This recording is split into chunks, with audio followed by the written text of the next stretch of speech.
welcome to the Student Wellness and Leadership Summit. My name is Leah Kumar, and I'm one of your MCs for today. We at SWL are really excited for everyone here to get to interact with our speakers and to have a day where we learn about a variety of different topics. I'm a student, just like a lot of you watching today. In fact, we have multiple students from different states across the nation volunteering with us, and we're excited to be a part of your wellness and leadership journey. The conference you are all attending today has been created over the past year thanks to the amazing team here at the Student Wellness and Leadership Movement. At SWL, we strive to empower the innovators, creators, and leaders of tomorrow to take control of their futures by leading conversations on mental wellness, leadership, and what it means to create a healthier future for the world. Our purpose is to help people understand all aspects of their mental health, big and small, in a safe space. We also want to give teenagers an opportunity to talk to professionals and other peers that have gone through similar experiences, to connect and create a community. Our conference focuses on spreading the importance of mental health. A number of our speakers are also focusing on student empowerment as we aim to provide a safe space for teenagers and an opportunity to converse with professionals. We have a number of teams working together to get this conference where it's at. A big thank you to all of the members of our team for their constant hard work and determination. To learn more about all the moving parts at SWL and how you could potentially be directly involved in the future, please check out our Wellness Bundle. Our Wellness Bundle has a number of important details about the conference and how you can get more involved with the Student Wellness and Leadership Movement. Mental health and mental well-being are topics that greatly affect teenagers all over the world. Oftentimes, it's tough to open up and talk about how you're truly feeling. And as high schoolers ourselves, we hope to understand the struggles others are facing and put it into perspective for our own communities. We felt the need to address this widespread issue in our nation by organizing a movement that would not only work on addressing the effects mental health has on students, but also to show that we are not alone in this. Throughout our conference, be sure to follow along with any of the information and schedules outlined in the Wellness Bundle. This document will have all the links to the sessions and will also have information regarding the amazing speakers you will get to interact with. In addition, we have touched more on who we are as an organization and our team if you're interested in learning more. Without further ado, I will be introducing our first speaker for the event, Vivian Nunez.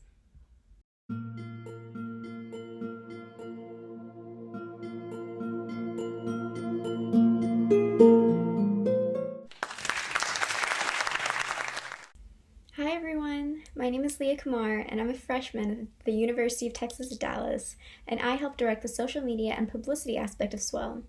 Our first speaker of the day is Ms. Vivian Nunez. Ms. Vivian Nunez is a writer, content creator, and strategist. Her award-winning Instagram community has created pathways for speaking on traditionally taboo topics like mental health and grief. Through her writing, she offers creative guidance on how to embrace creativity and cultivate mental wellness routines that work for you. At the start of her career, Vivian founded Too Damn Young, a resource platform for grieving young adults. She's been featured by Instagram, Netflix, CBS This Morning, Oprah the Magazine, and is a regular contributor on Forbes and Well and Good. Without further delay, I would like to present Ms. Vivian Nunez, who will be discussing cultivating community and creativity around your lived experiences. Hey everyone, my name is Vivian Nunez, and I am a writer, a content creator, and a mental health advocate, and I have been for the last decade. I started my career off with Too Damn Young, something that I would love to tell you about, specifically because this is a conference around wellness. And one of the things that I've learned over the last few years is how we can define wellness by our lived experiences, what that looks like, and how our own experiences end up informing what our wellness routines look like. For me, at 21 years old, I was so lost. I had lost my mom when I was 10 years old, and then my grandmother raised me. I grew up in a Latino household where having a family, a nucleus, looked a little different than everyone else maybe. But my grandma was such a pillar in my life. She was 75 when she became my legal guardian, and I was 10. And so in a lot of ways, we grew up together. And when she was 85 and I was 21, I was a senior in college. I was trying to figure out what I was going to do with my life. I had interned in magazines. I had majored in marketing. I knew I wanted to be at the intersection of storytelling. I just didn't know how. And then she got sick. She got sick my fall semester of my senior year. And for me, it was a really big, earth-shattering kind of moment, because I went from partly taking care of her after school, going to college locally so that I can still be around her, to being her full-time caretaker, having to change diapers, having to empty out commodes, having to dialogue with a whole care team that I had no idea how to communicate with at first, to be honest, but that I learned. So I ended up learning like this whole third language of talking hospital talk and talking about ICUs and taking care of someone in such a way that I forgot how to take care of myself, or I realized that I never really knew how to in the first place. And as the months went on, she was sick from November of 2013 to March of 2014 when she passed away. During those months, I ended up starting therapy for the first time. And I went to therapy because I was always a good girl. I knew that I wanted to be an A+ student. I knew that I wanted to check everything on my list. And for me, that meant going to therapy proactively. I knew that graduation time was always a really hard time for me because of my mom's passing. So I wanted to get ahead of the curve. I wanted to figure out how I could be okay if I wasn't okay come May and graduation time. But once I sat down, my therapist, who is still my therapist today, almost 8-9 years later, asked me, I kind of told her my explanation of why I was there. And then she asked me, all right, cool. How about you tell me about your life? And I told her a little bit of what I just told you, that I was my grandmother's primary caretaker, that I actually started hating the commode in the bedroom that we shared, that I was really stressed out, that I would get these like prickly in my hand feelings, black spots, heart beating really fast moments at random moments lately. And I didn't really know what they were, but it was becoming frequent enough where I was a little bit worried. And as I'm telling her all these things, she's kind of looking at me the way a therapist looks at you when they've realized that, like, oh, this is why you're here. I was not okay. I was struggling with anxiety and depression and panic attacks, and I didn't really know it. And maybe if you're on your journey with your mental health, you may not know what it actually looks like for that to be your journey. Because I think so often, especially in certain situations, we're in survival mode. We want to figure out how do we best make it to the next day, make it to the end of the day. And a lot of times that means not labeling things, not stopping long enough to figure out what these things are, because you just got to make it to dinner time. And that was the motive I was operating under. I just wanted to make it to dinner time. I wanted to make sure my grandmother was okay. And I wanted to do it in a way where I was still going to school and I was still doing all these things. I never stopped to ask myself why my family wasn't helping out more, why I was taking the brunt of the responsibilities, or wait, what are these prickly moment, black spot moments, and what do they mean, and how do I stop them? And therapy that December really started doing that for me. It gave me the space to figure out, okay, I'm not operating in an okay fashion. I need to change some things. And while not much could change because I still had to take care of my grandmother, there were some things that could. I started really figuring out what was triggering my anxiety and what it looked like when it was triggered, so that maybe in the long run I would be able to change it up. And I have. And I think that that's been my overall mental health journey, a constant trial and error of figuring out, how do I get better for right now, but also for the long run? And how do I leave little light bulbs on the path so that if I do get sent back to go at any point, I know how to get back on the right path for myself.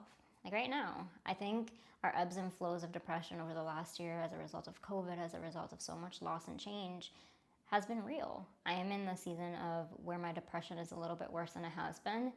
And a lot of the same flashlights that I left on along the way are the ones that I'm looking to now and saying, okay, I know I can do this. I know if I get dressed in the morning, I know if I get up in the morning, that'll really shift my day. And it doesn't make it go away, but it makes it feel a little bit more familiar as I am navigating these seasons. And I had the same experience back in 2014 with my grandma. When she passed away, I was suddenly in a really big moment of realizing how different my grief was at 21 versus at 10. At 10 years old, to some extent, grieving was something that was expected of me. No one really gave me the right containers for it even then, but they did at least not look at me like I was a weird person for grieving. At 21, it was a lot different. Like I said, was a senior in college, and I remember actively going back to school and having a professor tell me, all right, well, you still have these things due at the end of the week. And I was like, okay, but my grandma, my second mom, just passed away, and I was her primary caretaker, and there's an empty bed next to where mine used to be, and I don't really know what I'm doing. And instead of having a level of empathy or compassion, I was put right back on that treadmill. And I was expected to graduate as if nothing had happened. But everything had happened, and everything had shifted for me.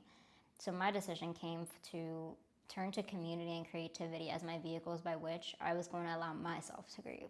I was going to give myself permission to feel these things, and then hopefully in the avenue of doing that, give someone else permission to do the same thing. So in 2014, I started my first website called Too Damn Young. It's toodamnyoung.com, and it's a community and a resource for young adults who are grieving.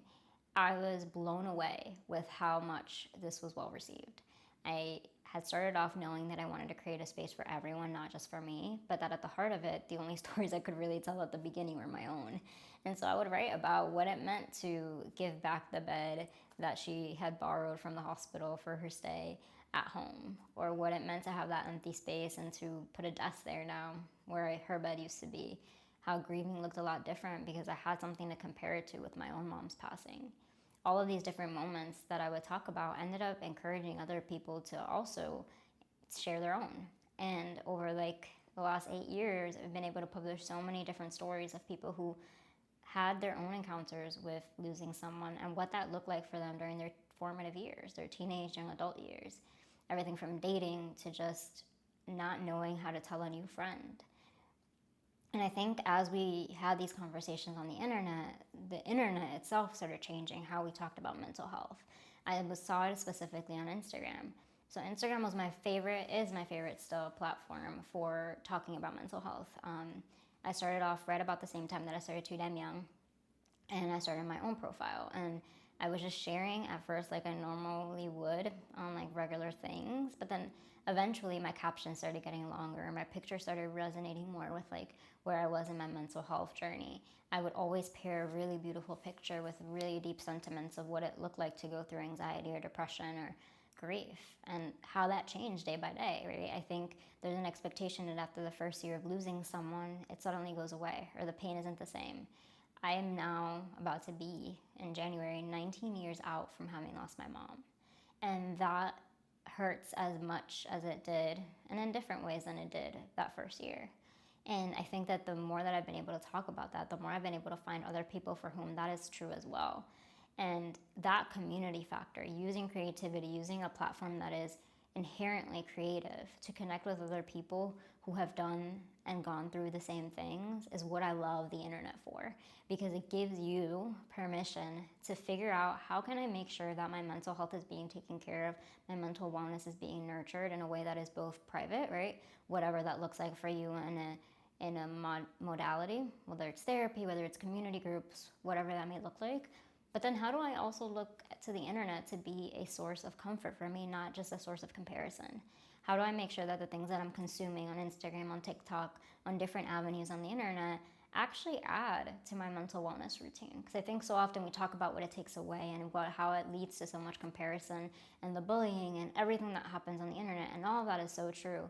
But there are also really awesome pockets on the internet that speak to grief and what that journey looks like, that speak to eating disorders, that speak to mental health, and how they are navigating it on a day-by-day basis. And I find so much comfort in that because I can read all the books from really, really knowledgeable professionals who have studied the field, who know the way your brain works when these things happen. But there is something so wonderful about sitting in front of someone, even virtually, and understanding that they get it. Like, they get it on the day by day. They know what that random Thursday feels like when grief is setting in. They know what a death anniversary feels like, or what a really bad panic attack looks like on the days after, not just in the moment it occurs. And that is something that creativity has the ability to allow for you. I am actually working on a book right now that is really at the intersection of creativity and mental wellness, because I think there's so much power in using our hard-lived experiences as those motivators for creative outlets that make sense. Because at the end of the day, we want to contextualize the things that happen to us. We want to figure out a new language to explain it to ourselves, but also to the people around us. Because when they ask, how can I support you? What does that look like? A lot of times we don't know, and it isn't something that we want to always feel like, right? I think it feels really like a lot of pressure at the beginning, like, oh, they don't I don't know what to tell someone when they ask me how to be there for me. I don't even know how to be there for myself yet. And using a creative outlet, whatever that may look like for you, gives you that empty brain space to actually say, wait, that's a really cool idea of how someone can be there for me. Maybe just sit with me and birdwatch. Maybe we can crochet together. Maybe it's something about Photoshop that just lights you up and makes you feel like there is something that can actually be unlocked. And when you're struggling, that's what you're looking for. You're just looking for a moment of clarity that reminds you that there is something that you can unlock again. Because for so long, you've maybe felt like everything is a mystery to you. Like there is nothing that makes sense. And I know how that feels like, and I know it's hard. And for me, writing has always been that space. It's been the space where I go to unlock and to figure out what I'm thinking and to think about what I want to feel in the future, especially if what I'm feeling right now feels a lot heavier than what I'm used to. So like lately I've been manifesting a lot, and I've been writing down things of what 6 months from me now will look like and how I can get there. And it isn't wishful thinking. It isn't wishful thinking to lose yourself for a little while in a creative outlet, because it actually just gives you a safe place to go to connect with yourself and with others. And when you're going through a hard moment, that's really so essential. And I think as we're talking about wellness, I've seen so much of that conversation shift on the internet to be inclusive, to be something that's really inviting, to allow for people to share whatever their lived experience could look like. So a challenge I have for you today is whatever you're going through, try to look for someone on the internet who's also gone through it. Try to figure out what they are saying about it, how they're navigating it. It doesn't have to be your roadmap, but it can be a source of inspiration that creatively looking at your problems or at the things that you're living through, at your realities, can maybe look at it from a different perspective than the very insular way that you have probably been. And I know that is really hard.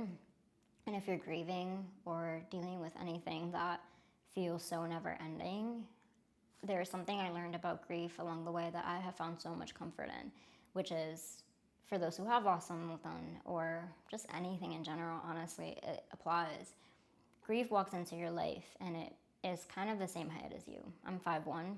My grief was 5'1" when it first came into my life. And it isn't that the grief gets shorter or smaller. It's that as you learn yourself more, as you learn the dictionaries around it more, you get bigger. And you become this person who can handle the 5'1" grief or mental health that's standing right next to you and walking alongside of you every single day. You figure out a way to make it work for you, to give it space and time. A big hack that I have that I think therapy has really taught me well is there's a specific time in the week where I'm in therapy. It's Mondays at 11:45 every week. Lately, I've been also trying to schedule my grief. It doesn't mean that it's perfect and that there aren't moments where it pops up for me, but it does mean that I get to say, okay, I know a death anniversary is coming. I am going to take this afternoon off to just decompress and figure out what I'm feeling. And in that, there is so much power, and remembering that I get to set the tone for what my mental wellness routines look like. And I don't have to play the comparison game with what it looks like for someone else. The more ownership I take of my own practices, the easier it is then to realize that how I do it for me is my one size fits all. And it is the unique way that it has to look like for me in order for me to feel good. Having these constant check-ins with yourself will actually make it so much easier for you to be able to then see what is working and what isn't. If you have a creative outlet that you're using right now that's really getting you through the worst of it, but then maybe 6 months in isn't anymore, that's okay. You can use the same formula that you've been using prior to just make sure that you find something else that also heals you in the same way or makes you feel good in the same way.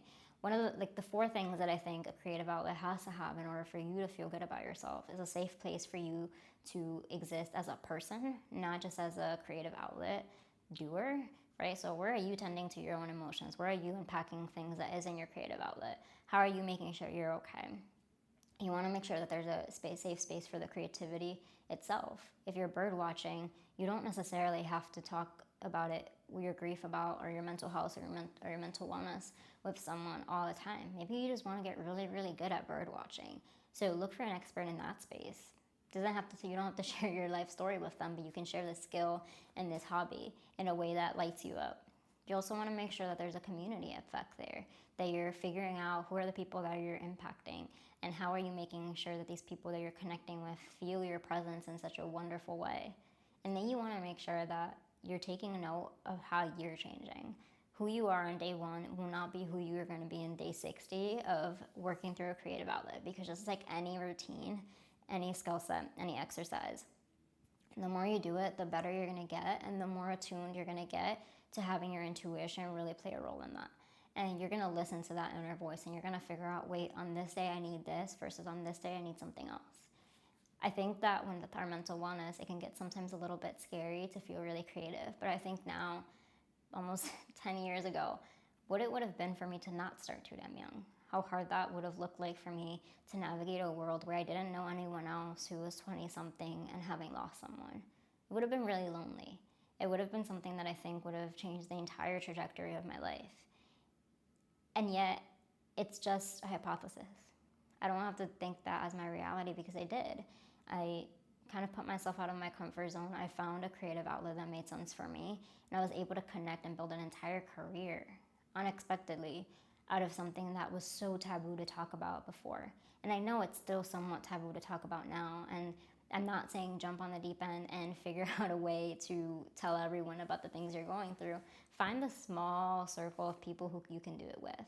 Figure out that one person, even if it's just a journal at first, that you can just be honest with, that you can write into, that you can draw your biggest thoughts, that you can put something on paper so it's not all living inside of you, so that it gives you a break.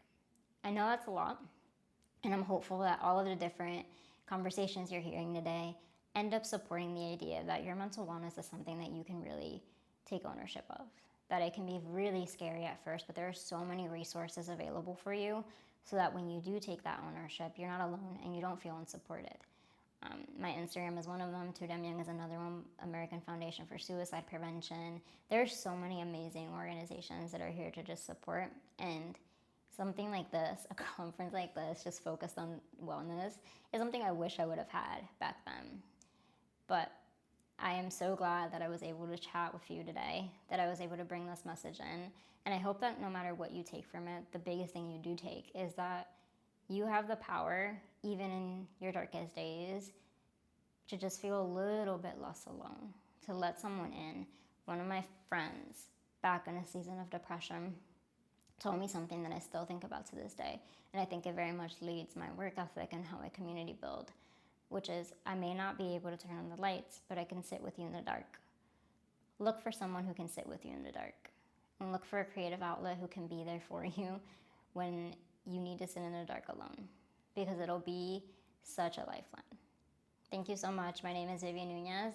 I am a writer and a content creator. You can find me on vivnunez.com or at vivnunez on Instagram. And I am so honored to have been able to be here today.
everyone. My name is Sidhya Sriram. I'm a senior in high school from New Jersey. Our next speaker is Kevin Handojo. Kevin is a spirited young leader managing multiple organizations and volunteering events, leading a Bye Bye Plastic Bag teams in Surabaya, driven by young activists and global leaders striving to achieve sustainable living. Kevin is an aspiring changemaker seeking new experience and deeper understanding in international relations and global issues. Today, Kevin will be talking about youth-led social change. Hello SWL Summit, my name is Kevin Handojo and I'm an 18-year young changemaker from Surabaya, Indonesia. I'm currently the co-leader of Bye Bye Plastic Bag Surabaya, a youth-led initiative making people say no to plastic bags. Before jumping right into the main discussion, I'd like to thank the Student Wellness and Leadership Movement for having me. It's a huge pleasure being able to share insights with you all. And although we won't be able to meet each other physically, I hope you can take something meaningful out of it. And most importantly, create change in your society. Now, enough with the introduction. I'd like to first share with you about how Bye Bye Plastic Bags was first started. I'm sure most of you know Bali, the island of gods, the place where people usually spend their vacation at. A place well known for its nature, culture, and most importantly, amazing food. It's something fascinating that Bali has become known worldwide, but actually, many aren't aware of the land pollution Bali was and is currently facing. Multiple occasions you'll see waste everywhere, in beaches, rivers, streets, and it reached to a point where it's critical and action is needed. Melati and Isabel, two sisters from Bali, saw this as an opportunity. They were inspired by impactful world leaders like Nelson Mandela and Martin Luther King, bringing change to their surroundings. And they certainly wanted to change Bali. They went around and found things they could change. And a common waste they noticed was plastic bags.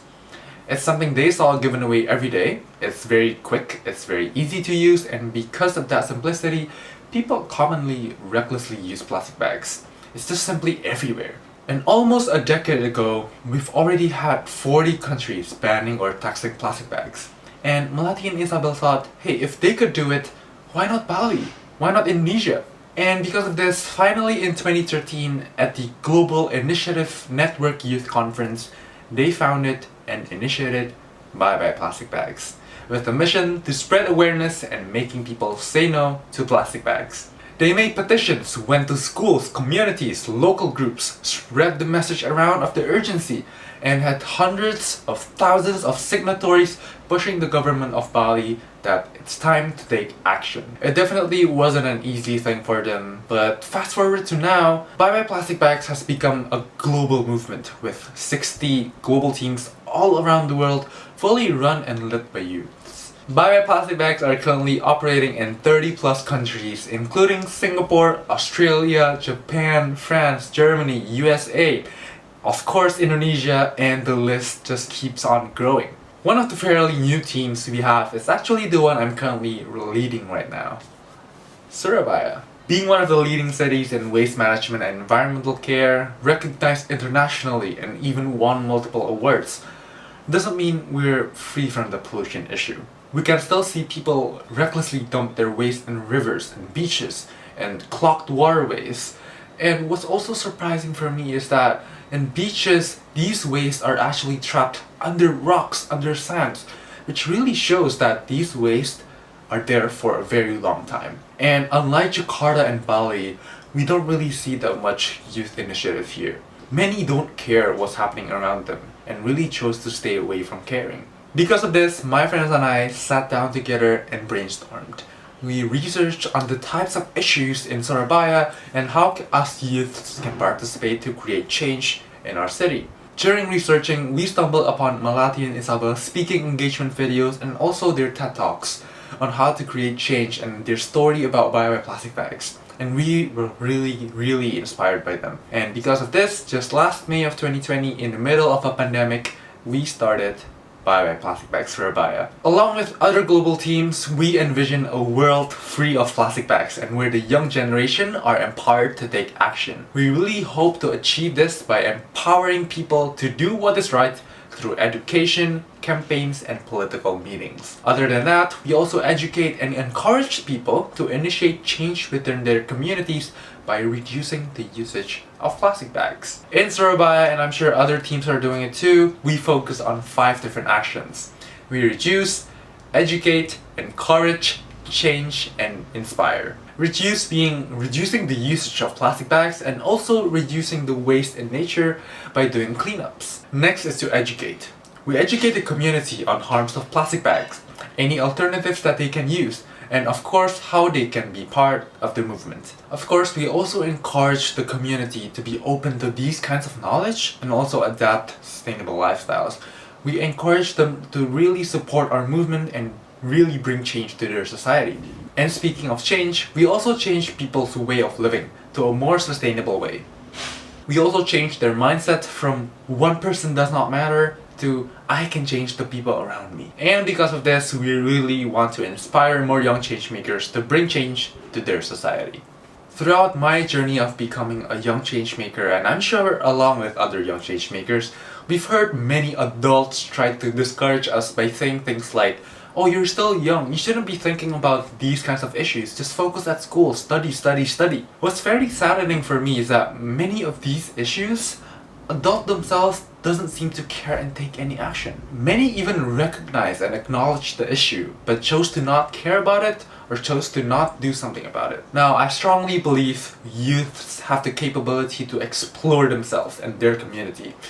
With the skills being learned at school, youths are able to use their creativity and problem-solving skills to help resolve issues in their community. Sometimes you'll really feel like wanting to create change in your society. You have the skills and the motivation, but you just don't know how. And I believe that's very common in today's youth generation. And speaking of bringing change, starting an initiative is very, very easy, but managing it will be the hardest part. Now, reflecting on Melati and Isalu's story with Bye Bye Plastic Bags, they started with only having a vision and mission of making Bali plastic bag free. They certainly do not have the experience, any strategies, and certainly do not have the budget to create something huge. Now keep in mind that what they have is a solid vision of a plastic bag free Bali, and sometimes it's exactly what you need to start an initiative. A vision. A goal you wanted to achieve. Here are some tips and steps you can take to prepare and start your own movement in your community. The first thing you can do is to research. Research on what's currently happening around you. Find problems and issues often found in your community. Melati and Isabel found out that plastic bags were something they use every day and are harmful to the environment, so they decided to go with it. Be as specific as possible. The more specific you go with the issue, the easier you'll focus and get it resolved. Melati and Isabel could have gone with plastic in general, or single-use items, but this will be much harder to handle. So that's why focusing on a very specific issue will help you tackle the issue easier. Now, after doing your research, the next thing to do is to plan it ahead. Have a really good plan on what you're going to do to overcome the issue. Answer questions like, why do you want to do it? Any particular thing that motivates you to fight for it? I personally want to start Bye Bye Plastic Bags Team in Surabaya, as I really wanted to be a role model and inspire more young change makers in Surabaya, creating a network of like-minded youths fighting to make Surabaya more sustainable and more livable for the future. The next question is how you can contribute in resolving the issue. What can you do? What do you want to do? Some might be able to do more than others. I mostly rely on my public speaking and leadership skills. Others might rely on being able to write articles or researching solutions. Be sure to explore yourself on what you can do to resolve the issue. The next question is, what's your vision? What's your main goal? What do you hope to achieve? What's your dream? Melati and Isabel dreamt of a plastic bag-free Bali. I personally have a main goal to inspire youths to be more involved in change-making actions. Have a unique and personal goal. Be sure that it's yours and you're comfortable on having that vision. The next thing to consider is who's your target audience. Focus on a group of people, not all of them. Which group of people will be most interested in what you're fighting for? Which group of people does this issue impact the most? Bye Bye Plastic Bags wanted to focus on youths ages 12 to 25. We believe they're able to use their creativity and voices to bring change to their world. After all, these youths are the citizens of the future, so it's also their responsibility to create a better future for themselves. Next is What do you have now? Any knowledge, resources, and connections that could come in handy? How can you use these things to your advantage? Some might rely on their hard skills, like content writing and designing, or soft skills, like organizational management. Use these skills as an advantage for you to do your action. After knowing what you have now, what will you need? Of course, you'll definitely need more than what you currently have. What are the things you lack?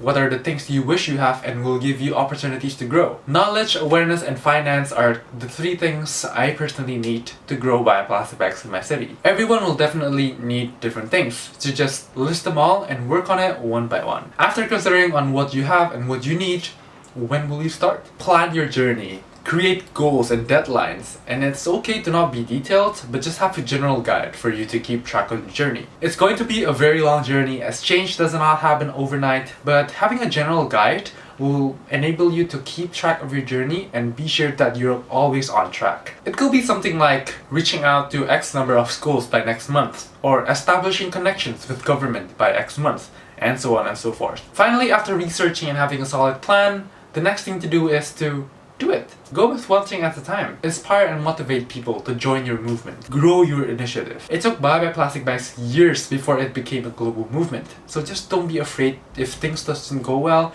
which is why you'll need to learn along the way. There will definitely be things you need to adjust. Change plans, dates, or even approaches to a certain issue. Adjust things while sticking to your vision and goals. That's the most important thing. Evaluation is a very important thing. Having an evaluation allows you to map out your plans and see which parts of them do not work and will not work in the future, so that you can adjust them so that you'll be more prepared in the future in encountering more problems. And finally, after doing it all, inspire your community. Join webinars, workshops, or have your own event and really touch people's hearts and minds that you can be part of the change and that change starts now. Those are the tips and my suggestions on how you can start your own movement and manage it well in your community. Other than having the plan, you'll also have to have a good leadership. And a good leadership is all about caring. A leader really wants their community to grow, really wants their team to grow, and they grow together with them. Bring yourself down, open your hearts and minds for inputs, for suggestions from your team, and acknowledge everyone. Have an inclusive team. Be sure everyone's voice is heard. Make sure each and every one of your member in your team is comfortable with you leading and with them being part of your team. Build a sense of trust. And most importantly, have fun. Creating the right mindset and mood really affects your team. If you seem happy, if you seem calm and facing an issue, your team will certainly trust that this issue will be able to be resolved easily. By having a happy and fun environment, your team will be comfortable reaching out to you or reaching out to others or working together with anyone. Nowadays, youths seem to be more interested in joining organizations or volunteering events or internships. This is something good for them as they're able to learn and prepare for their future, for the adult life. However, be sure that the organization that you're part of or the internship that you're taking are really developing you. If you feel like what you're doing is tiring, take a break. Do something you love, maybe traveling or go exercise. Just like how people said, do what you love and love what you do. I think it's a good note to end it here. I hope you're inspired to bring change to your society and certainly want to change for a better future. A quote that we often use and I'd like to share to all of you is that us youths may only be 25% of the world's population, but we are 100% of the future. If not us who are preparing for our future, then who? If not now, then when? I'm Kevin Handojo. Thank you so much for sticking to the end. Stay safe and healthy and see you next time. Goodbye.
is Laya Iyer. I'm a freshman at Stanford University, and I help direct the overall operations of SWL and the logistical side of the conference.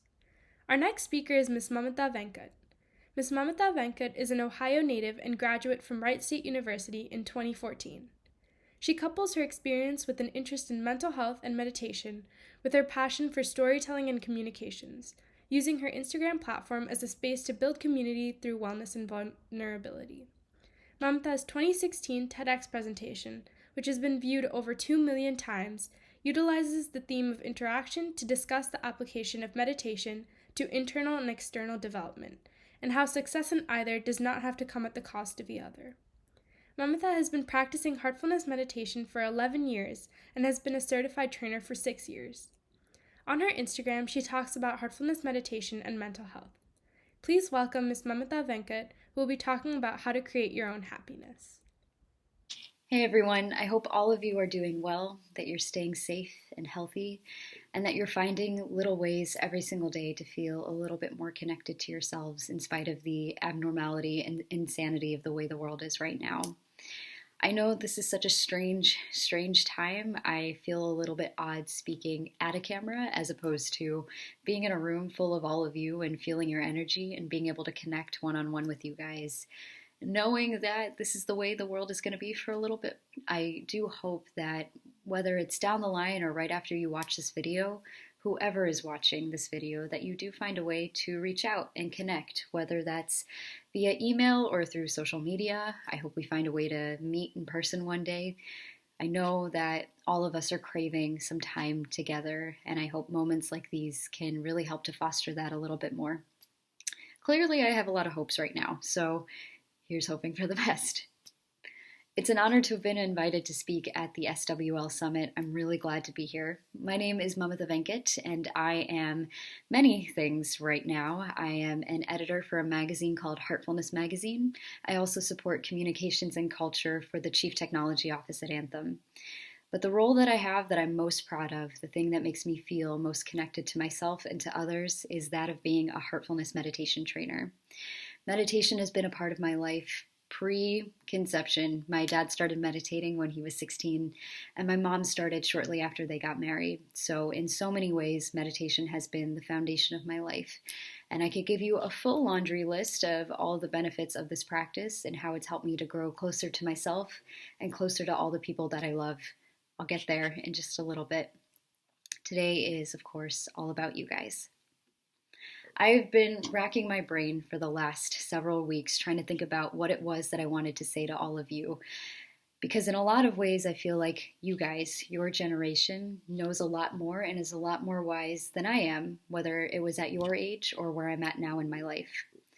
I'm 28, so I'm only a few years older than most of you, but there are so many ways in which your generation is way, way more advanced than I am, or than my generation was. Forget about technology and social media for just a second. What I see and admire so much from all of you is a deep willingness to just show up as your most authentic selves. You are unafraid to be who you are, whoever that might be. You put words to your mental health, and you talk about those things openly and freely. You show compassion and openness to others, no matter how they might show up. And you're willing to talk about the hard things, the things that my generation and generations before me may not have had the courage to speak up about or name or discuss because we just didn't know how. In many ways, you guys are much wiser than I was when I was your age, and you are much wiser now than I am now. So what do I say to all of you that you may not already know, or that you may not already be doing the deep work to figure out for yourselves? Like any normal human being, I have made several mistakes. You just heard one about 30 seconds ago when I flubbed my words. I've made many mistakes over my short period of life, and a friend of mine likes to call those learning lessons as a way to soften them or as a way to remind me that mistakes are intended to help teach us something. I'm still making those learning lessons every single day, and I'm realizing more and more that not only is it important to make those mistakes, those learning lessons, but it's also completely okay to do that. And while there are several moments that I reflect back on that make me cringe with a lot of embarrassment or feel awkward and uncomfortable, that make me want to hide in my room and never come out, or just make me go, what was I thinking when I did that? I look back on all of those moments, the hard moments, the embarrassing moments, the moments where I might have burned bridges, the moments where friendships or relationships fell apart, the moments where I probably didn't do as good of a job at work or in life as I could have. I look back on every single one of those moments and I can honestly and almost confidently say that I wouldn't take back a single one of them. I guess the question that I often have for myself then is, why did I make those mistakes? Why did I have to learn a lesson over and over again? Why didn't I just learn it the first time around? And if I reflect back and if I'm actually really honest with myself, the reason that I made any mistake, the reason that I had to learn any lesson is because I ignored my intuition. Instead of listening to my intuition, that natural voice of my heart, that little Jiminy Cricket in our head and our heart that tells us that we should or should not be doing something, but we often ignore it. Instead of listening to that, I acted on my likes, my dislikes, my desires, my biases. I acted on things that pulled me away from my most natural self. And in other words, I wasn't really a witness to my life. What do I mean by being a witness? We define so much of our happiness on our unconscious and our conscious likes and dislikes, our biases. We place judgments on people, on ourselves, on places, on situations, on circumstances, and that prevents us from not only being open, but from being present, from listening to our intuition, and from leading from the heart. We think we need to fill our insecurities with external comforts and contents, whether that's people or work or accolades or accomplishments, whatever those might be, only to find that no matter how much we try to fill ourselves up with those things, we're only temporarily happy. We allow our ego, our desires, and our biases to influence our choices, and then we often end up regretting those choices or wishing we had done things differently. That regret keeps us in the past or makes us want to control the future, which both of I am very, very guilty of. So how can we be more of a witness to our lives, and why does being a witness bring us happiness? To be a witness means to live without expectation. To be a witness to our lives means not allowing ourselves to be influenced by those likes and dislikes, those biases that often hold us back instead of pushing us forward. It instead means being present in our heart and really leaning into that objective intuition of the heart so that we think and act and be from the purity of ourselves as opposed to the chaos that often comes with the uncertainty of the mind. The more we do this, the more we practice this, and the more present we are with ourselves, the more likely we are to stay in the moment with others, and the less likely we are to create ripples in our lives that we'll later on regret. I have a lot of ripples in my life that could have been avoided if I had just listened to my intuition and lived from my heart. But I work really, really hard to give myself grace and forgiveness because I'm human and I'm learning and I'm doing the best that I can. And I want all of you to remember that too. We think that we're supposed to be perfect in our 20s, and as I get closer and closer to 30, I'm realizing that that's just not possible. We will never ever be perfect, but we do have this ridiculous stigma in our minds that we're supposed to get rid of all of our insecurities, be perfect in all of our relationships and our friendships, find the perfect job, the perfect apartment, be the perfect person. We think it's supposed to be all highs, and the second that we hit 30, it's all going to be a downhill. We think that we're supposed to have it all figured out. At least I thought I did. And I felt so much pressure, both from myself and from others and their expectations to be this very put together person, when most of the time I felt like and still feel like a completely chaotic mess. The truth is, no matter how old you are, you never really have it figured out. We are all still children just trying to figure it out, including our parents. And if there's one lesson that I have finally learned over the last couple of years, one that I finally let myself learn because of COVID and some good old realizations that smacked me right in the face, it's that it's okay to not have it figured out. Figuring it out too much, in fact, stops you from being present in the moment. Figuring it out makes it harder to really live and enjoy every single moment to its fullest. Be a witness to your life. Watch yourself not by your own biases, not by your likes and dislikes, but as if you're watching yourself like a movie. Live your life as if you were hovering over yourself, watching your every single move. This will allow you to live by the guidance of your intuition, by your heart, not by your ego. Have your goals and your dreams, of course, whether it's to move to a specific city or get a certain job or hit certain milestones, manifest those things for yourself. Nothing is out of reach if you work hard for them. Work hard at every moment and do what you can to design your destiny, but also be open to letting life take you where you're meant to be, even if it takes you in a direction you didn't plan, want, or expect. Because I can guarantee you that you'll be pleasantly surprised by how much better it'll turn out. Happiness, I've come to realize, is about being present in the moment. We can't do anything to change the past, and we can only do so much to plan for the future. If we are really a witness to our lives, then we can be fully present with our heart, just to live and watch as every glorious thing that could potentially happen to and for us unfolds naturally because it's meant to and because we allow it to. I want to introduce you guys to a practice with 3 techniques that allows me to really lean into the intuition of my heart. It allows me to stay present and grounded within myself, and it encourages me to be less of someone who creates ripples in my life and more of a witness, just allowing me to be as in tune with myself as possible, be natural, and in turn be in tune and natural with everyone else and everything else around me. Heartfulness meditation is, like its name says, a heart-based meditation practice, and it encourages meditation on the heart for several different reasons. 1, your heart is the organ that pumps blood to the rest of your body. It's what keeps you alive and it's what keeps you going. 2, on a more inspirational level, as I've said before, your heart really is this internal, inherent source of intuition that we often forget about because we think we're supposed to rely so much on logic and reasoning and our mind. But if you think about any decision that you've ever made in your life, whether it was to choose a certain college or move to a certain city, to take a certain class, or to stay in a relationship, if that choice felt right to you, you felt peace internally. But if there was something off or something wrong, you also felt that internally, whether that was a squirm in your gut or a sensation that something just wasn't right. Those aren't reactions of the mind. That's reactions of your heart, your intuition, the thing that is most natural and inherent to you.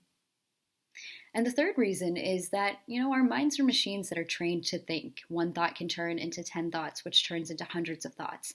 And that's often what causes stress and anxiety, burnout, the feelings of overwhelm, feeling unfocused, and feeling like you can't communicate well with yourself or the people around you. But when we lean into our hearts, when we lean into that soul intuition of the heart, those negative thoughts, the feelings of stress and anxiety can disappear because we're not getting trapped in the chaos of the mind. We're leaning into the natural intuition of our heart that's going to guide us in a very grounded, very centered way. So the goal of this practice really is to connect with that internal, inherent intuition of the heart, ground it through a daily heart-centered meditation practice, and cultivate it into something that can be utilized for both internal and external growth and development. There are a couple of techniques that I want to introduce you guys to today. One is called the Heartfulness Relaxation Technique, and the other is Guided Heartfulness Meditation. When we meditate on the heart, what we want to do is make a gentle suggestion that we're allowing ourselves to be absorbed by a light that rests inherently and naturally in our hearts. It sounds like an abstract concept. You don't have to picture a light or a flame or anything like that. Just make the gentle suggestion that that source of light is there. Allow yourself to be absorbed by it and meditate on it. What do we do with thoughts? A very normal question because, like I said earlier, our minds are machines that are trained to think. When you feel thoughts arising throughout this process, pay no mind to them. Just gently push them away, treat them as if they're uninvited guests or clouds passing in the sky. Notice them, push them away, and return your attention back to the practice. I'm not going to lie to you, meditation is a challenging thing, but we've all done it. Truly, you have. If you've binge watched Netflix, if you've sat for hours working on a painting or playing an instrument, if you stared up at your bed at the ceiling for several hours, you have all meditated in some way, shape, or form. Meditation, by definition, is the act of focusing and thinking about one thing continuously without taking a break. For some of us, that might be binge watching the new season of You. For others, in this case, with meditation, especially heartfulness meditation, you are allowing yourself to rest your attention on that source of light in the heart. The more and more you practice this, I promise, the more you'll see that all the things that feel overwhelming don't feel as overwhelming anymore. And that's because you are self-empowering. You are relying on your own energy, your own intuition, and you're pulling all of that energy inward. So why don't we go ahead and try this for just a little bit. I'm going to guide you guys through a guided relaxation technique, and then we're going to sit in silence and meditate on the heart for about 7 minutes or so. If you have questions about this, I want you guys to feel free to reach out to me afterwards, and I'm so happy to walk you through it. Okay, so go ahead and close your eyes.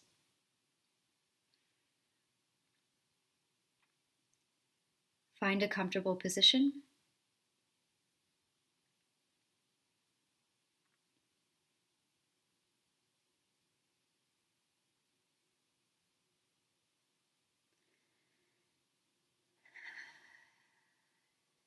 Allow yourself to breathe.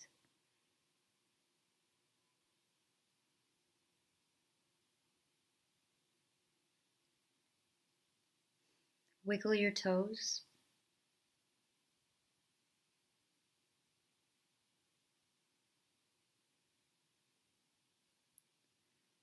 Feel your toes and feet relax.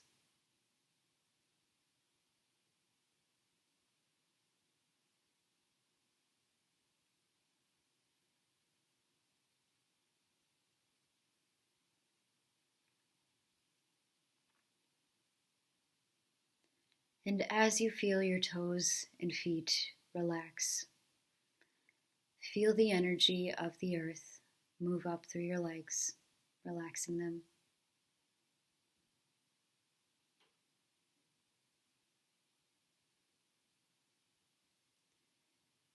Feel your hips and abdomen and chest relax.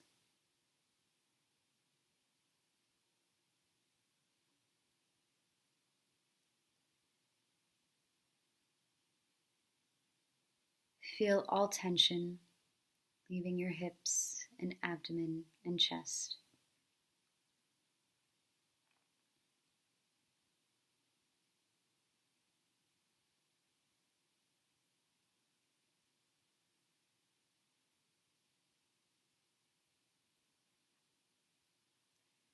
Feel your lower back relax and feel your upper back relax.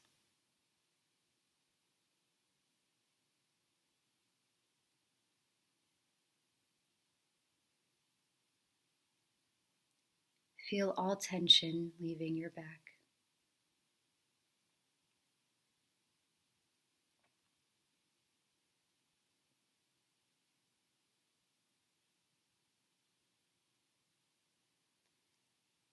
Feel your shoulders relax.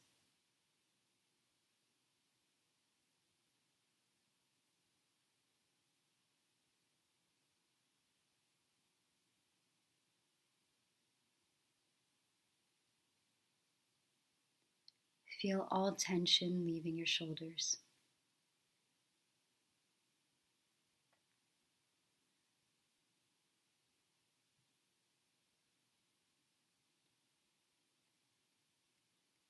Feel your upper arms relax and feel your lower arms relax.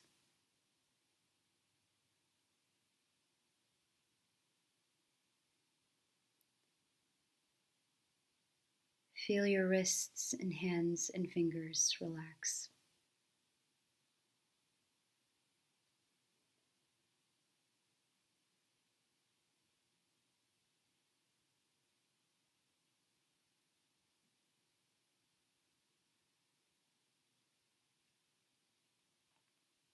Feel all tension leaving your arms and hands and fingers.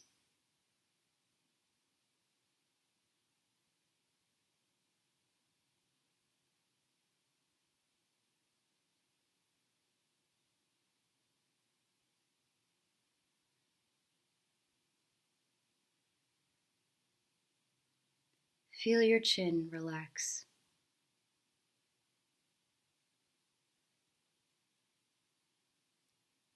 Feel your lips, nose, eyes, and forehead relax.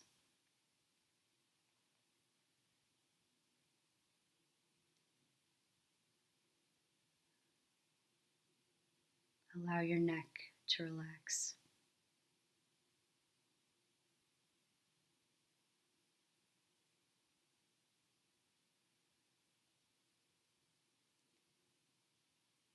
Feel all tension leaving your neck and face and head.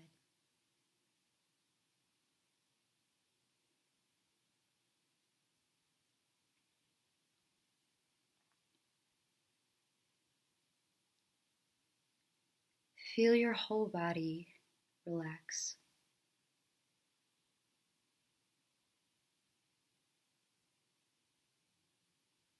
Feel all tension leaving your body.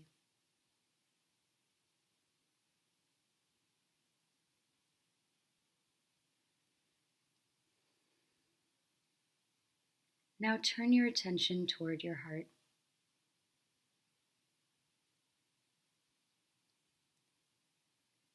Make the gentle suggestion that there is a light resting in your heart, and allow yourself to be absorbed by it.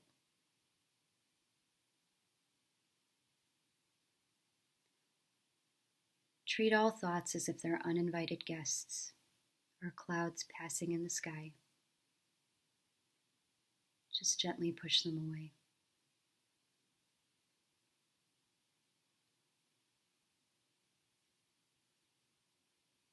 Let's do this together for about 3 to 4 minutes. I'll say that's all when we're finished. Please begin to meditate.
That's all.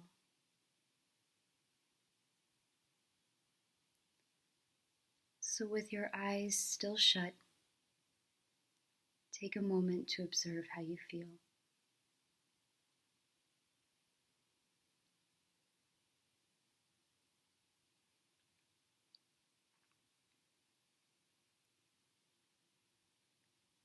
And then when you're ready,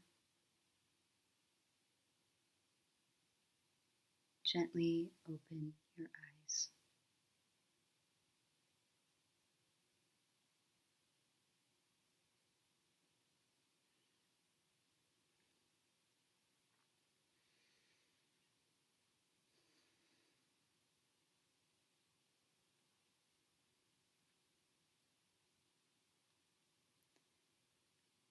hope all of you take a moment to note down how you're feeling right now. Thank you for allowing me to share some thoughts, and more importantly, to share this type of meditation with all of you. I really hope that we can find ways to stay connected after your summit or during, so please don't hesitate to reach out. If there's anything that I can do to help or be of support, I'm so glad to be there for all of you. You guys have so much more wisdom, and I stand by that. So truly, I'm learning from all of you too. Thank you for allowing me to be here and for allowing me to be a part of this. And I look forward to staying in touch with all of you for many, many, many months and years and days to come. Thanks so much.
Hi everyone, my name is Sidhya Sriram. I'm a senior in high school from New Jersey, and I help coordinate the social media and publicity aspect of SWL.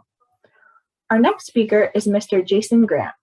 Mr. Grant is a lived experience consultant who uses his knowledge, skills, and experience to improve outcomes for people within the mental health system. Currently working for Sussex Partnership NHS Foundation Trust, the Royal College of Psychiatrists, and the University of Manchester, working on a study looking into the ethnic inequalities in severe mental illness. Jason sits on various mental health advisory boards, including the National Institute for Health Research, University College London's Institute of Mental Health, the Stability Network, and the Healthy Brains Global Initiative. So I would love to hand it over to Mr. Jason Grant, who will be talking about using biographical storytelling to understand the ethnic inequalities in mental illness. Hello, my name is Jason Grant Rolls. I am a research associate at the University of Manchester in the United Kingdom. I'm going to be talking to you today about using biographical storytelling to understand ethnic inequalities in mental illness, and particularly focusing on lived experience practice.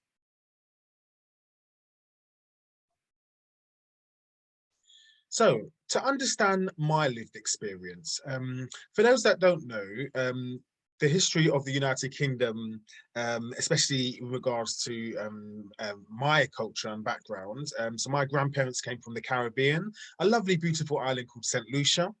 And they came over as part of the Windrush generation in the late 50s, early 1960s. And that's a picture of Empire Windrush. And that was bringing the first kind of mass migration of Caribbean people to the United Kingdom. The next picture is, and that was around, as I said, early 60s.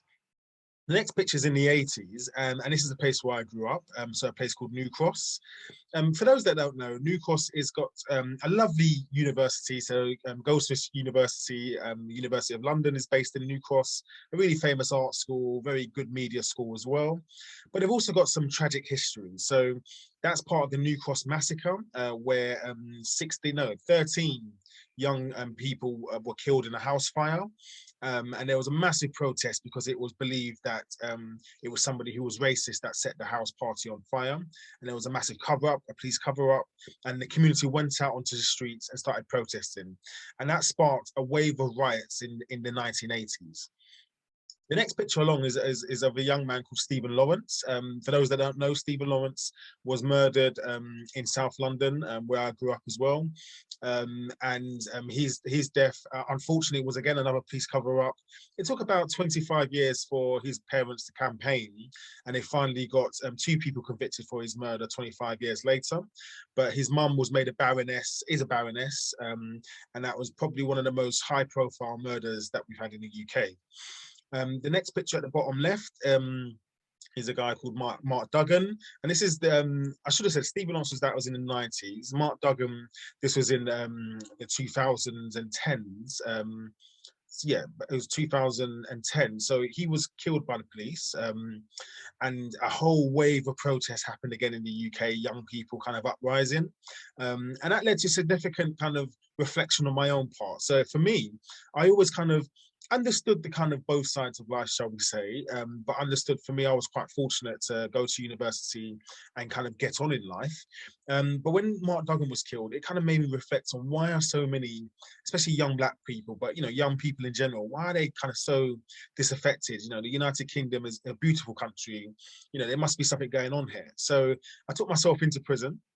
As you do. So I went to work in prisons for 5 years, and I was doing something called restorative justice, where we were trying to get the people in prison to really understand, the victim's perspective, what it's like to be a victim, to understand their own stories of victimhood, because a lot of people in prison have been victims in the past themselves, and to try and reform another way of looking at life and another way of forming human connections and self-exploration. It's a really powerful program that we used to do in prison for 5 years.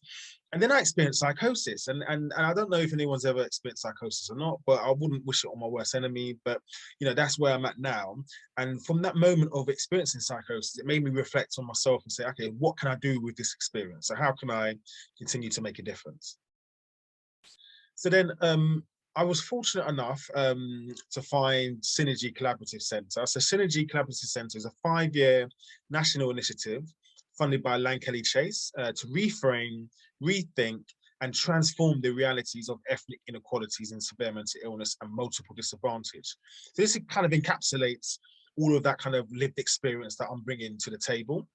Taking about a collaborative approach. So the centre aims to use the principles of co-production of knowledge and a creative mix of robust research methods.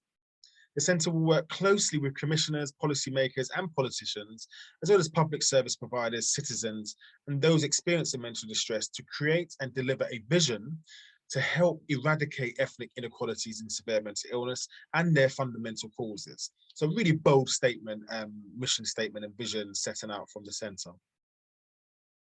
Now, one of the first papers, sorry, these slides keep jumping, but yeah, so one of the first papers is, where next for understanding race and ethnic inequalities in severe mental illness, so structural, interpersonal and institutional racism. This is from some of the professors that are involved in the project, so James Nazru, Kamaldeep Bui, and James Rhodes. And the kind of snapshot of that paper, which can be found on online Library Wiley, is ethnic minority people in the UK are at a much greater risk than white British people of being diagnosed with a severe psychosis-related mental illness. And this is particularly the case for those of Black Caribbean or Black African origins. Now, I mean, this is speaking to me on a personal level, but much broadly, it kind of really explains what's going on in the UK around mental illness and severe mental distress, particularly for people that are being diagnosed with psychosis. So it's actually an acute issue that's happening across the whole country. So in part of our study, we wanted to kind of use a kind of more innovative methodology. So we're going to be using Tom Wengraf's, it's called the BNIM methodology, which stands for the Biographical Narrative Interpretive Method.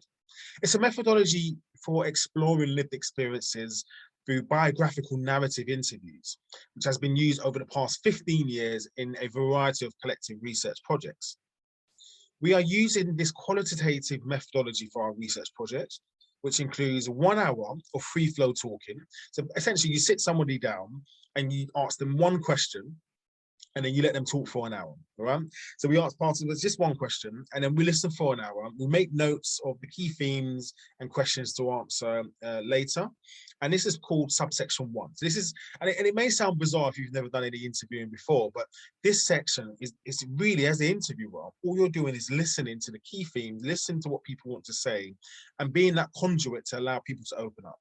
And it's phenomenal. It's an absolutely phenomenal process. Then what we do is we use the questions that we picked up on subsection 1 and any points that we want further elaboration on, and we use that as a set way of asking the question. So for example, we will say, you said X, Y, Z. Could you tell me more details about that time? And there's a particular way of asking the questions to allow people to kind of really drop into the moment and relive some of that, some of their past history. We call this subsection 2, that's the second subsection. And then we have a last section, which is essentially 20 semi-structured interview questions, which pick up on key things that we want to kind of explore for our research. And particularly if they've not covered it in the first 2 subsections, but particularly focusing on identity, mental health services, community support, and racism as well. So these interviews typically last between 2.5 to 3 hours.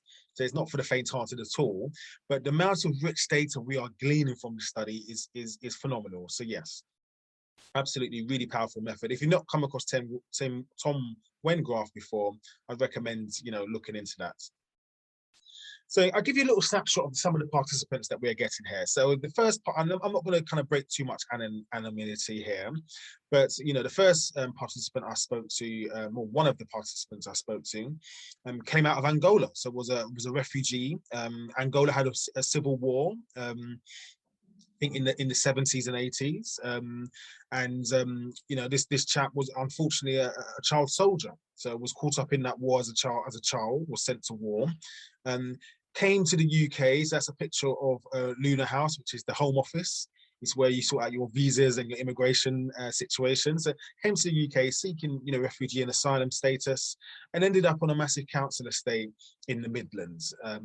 And unfortunately for this guy, because he was like a fish out of water, so to speak. So he's coming from a completely different kind of culture, thrust into the UK, not really connecting with the local population, ending up on a massive council estate and not really fitting in. So what happened subsequently was that he experienced some of the worst racism, discrimination, people throwing bananas at him, people putting, putting feces through his letterbox, bullying him, beating him up.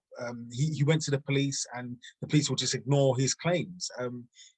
And on top of all of this guy is experiencing extreme post-traumatic stress disorder, extreme depression, can't get a job, can't really function in society, not really learning good English either. And this is exacerbating his mental health situation.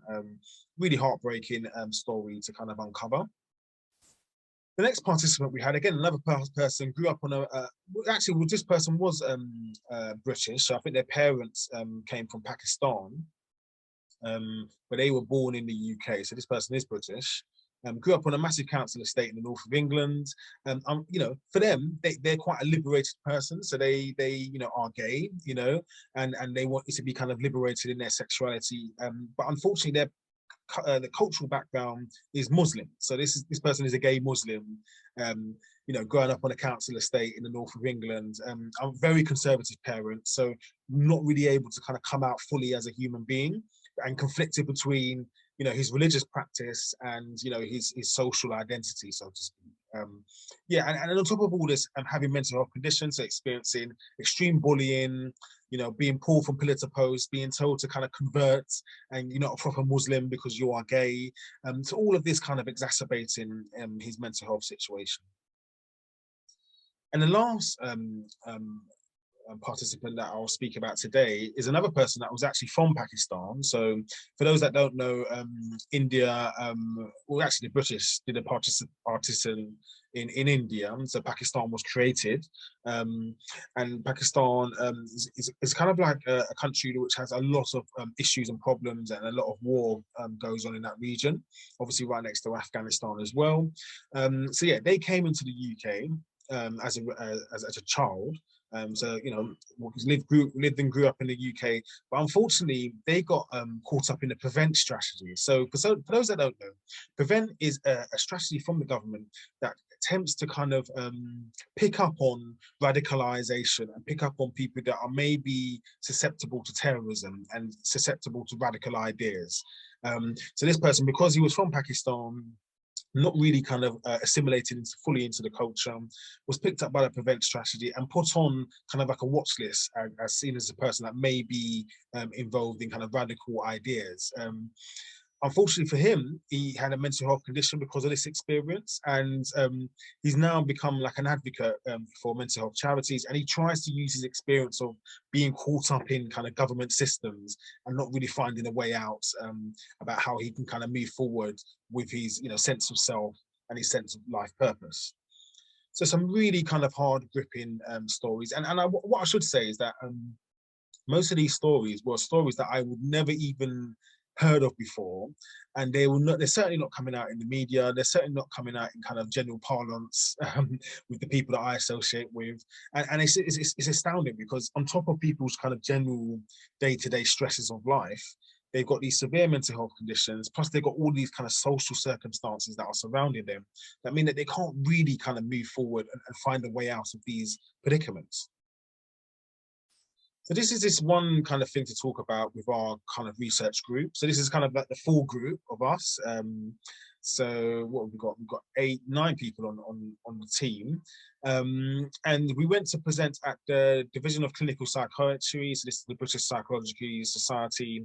Went to present at their conference, and we actually won a poster presentation based on our study. And this is part of the poster presentation we kind of highlighted on the paper, was about using participatory action research to tackle ethnic inequalities in severe psychological distress. And we talk about the persistent ethnic inequalities. For those that don't know, as I said, been mentioned in the past, ethnic inequalities in severe psychological distress are associated with broader social disadvantage and care experiences, and have been documented for more than 5 decades. So this is not nothing new. As I said, this has been going on since the Windrush generation, late 50s, early 60s. Members of some ethnic groups are more likely than ethnic populations to receive a diagnosis of psychosis. So Black Caribbean and Black African are 5 times more likely. Experience coercive pathways to care, e.g. coming through via the police or the criminal justice system and being detained under the Mental Health Act, and receive biomedical as opposed to talking therapy. So more likely to receive medication, diagnosis, medication, antipsychotics, then more counseling, holistic talking therapies, etc. there is a strong correlation between multiple forms of disadvantage. So employment, housing, educational achievement. So they all kind of confound the situation and risk of both severe mental illness and coercive treatment. However, little is known about the process of these underlying inequalities, how these disadvantages are experienced, how they shape people's lives and interactions with mental health and other institutions, and what that means for service design. So, for example, if you're designing a new kind of mental health crisis hub, are you going to ensure that the service is culturally appropriate, so it understands the kind of cultural complexity of the United Kingdom? You're not going to set up a service with just one kind of demographic in mind. Obviously, we focus a bit more on the institutional racism piece. So institutional racism has been drawn on to explain these inequalities. However, the process of institutional, structural, and interpersonal relations racism and how they constitute and reproduce one another is under theorized. So what we're saying here is that institutional racism is the kind of overarching frame that we're trying to frame this into, but we've not been able to theorize it as of yet. So we're trying to develop new theories and new ways of understanding these experiences. So what we aim to do is we aim to address these gaps and inform policy development and practice through participatory action research, to explore the life histories of ethnic minority people experiencing severe mental distress and those who work with them, and to improve service delivery for ethnic minority people. Okay, so that's our, this is what we're trying to do. Our primary research questions: how have racialized identities shaped experiences of severe psychological distress over somebody's life course? So over somebody's whole entire life history, how has, being a racialized identity, how has that been experienced in terms of their psychological distress? Second question, how does that relate to the interaction between mainstream mental health services and other institutions like schools, criminal justice system, home office, etc.? Number three, how are these experiences of race, ethnicity shaped by other dimensions of social identity, i.e. gender, class, their generation, whether they're first generation person coming into the UK, second generation, third generation, etc. And what are the experiences of alternative forms of support beyond formal institutions? So we're trying to find the kind of cooking groups, we're trying to find the kind of, football groups, the kind of music groups, the dancing groups, the ways that people are able to kind of, live a life fully and participate in life within their culture and their community, away from just being medicalized and being diagnosed and being labeled. So really rich study. I guarantee, I recommend you look out for some of our papers that will be published as we speak. You can see the full team there, as I said. And we're doing wonderful work within the UK. So yeah, this is the last slide really. So that's my email, jason.grant-rolls@manchester.ac.uk. Any questions, please do drop me a line. I'm more than happy to pick up on emails and follow through with anything else. So thanks very much for listening.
Taylor. I am a junior in high school from Michigan, and I coordinate the outreach and partnership aspect of SWL.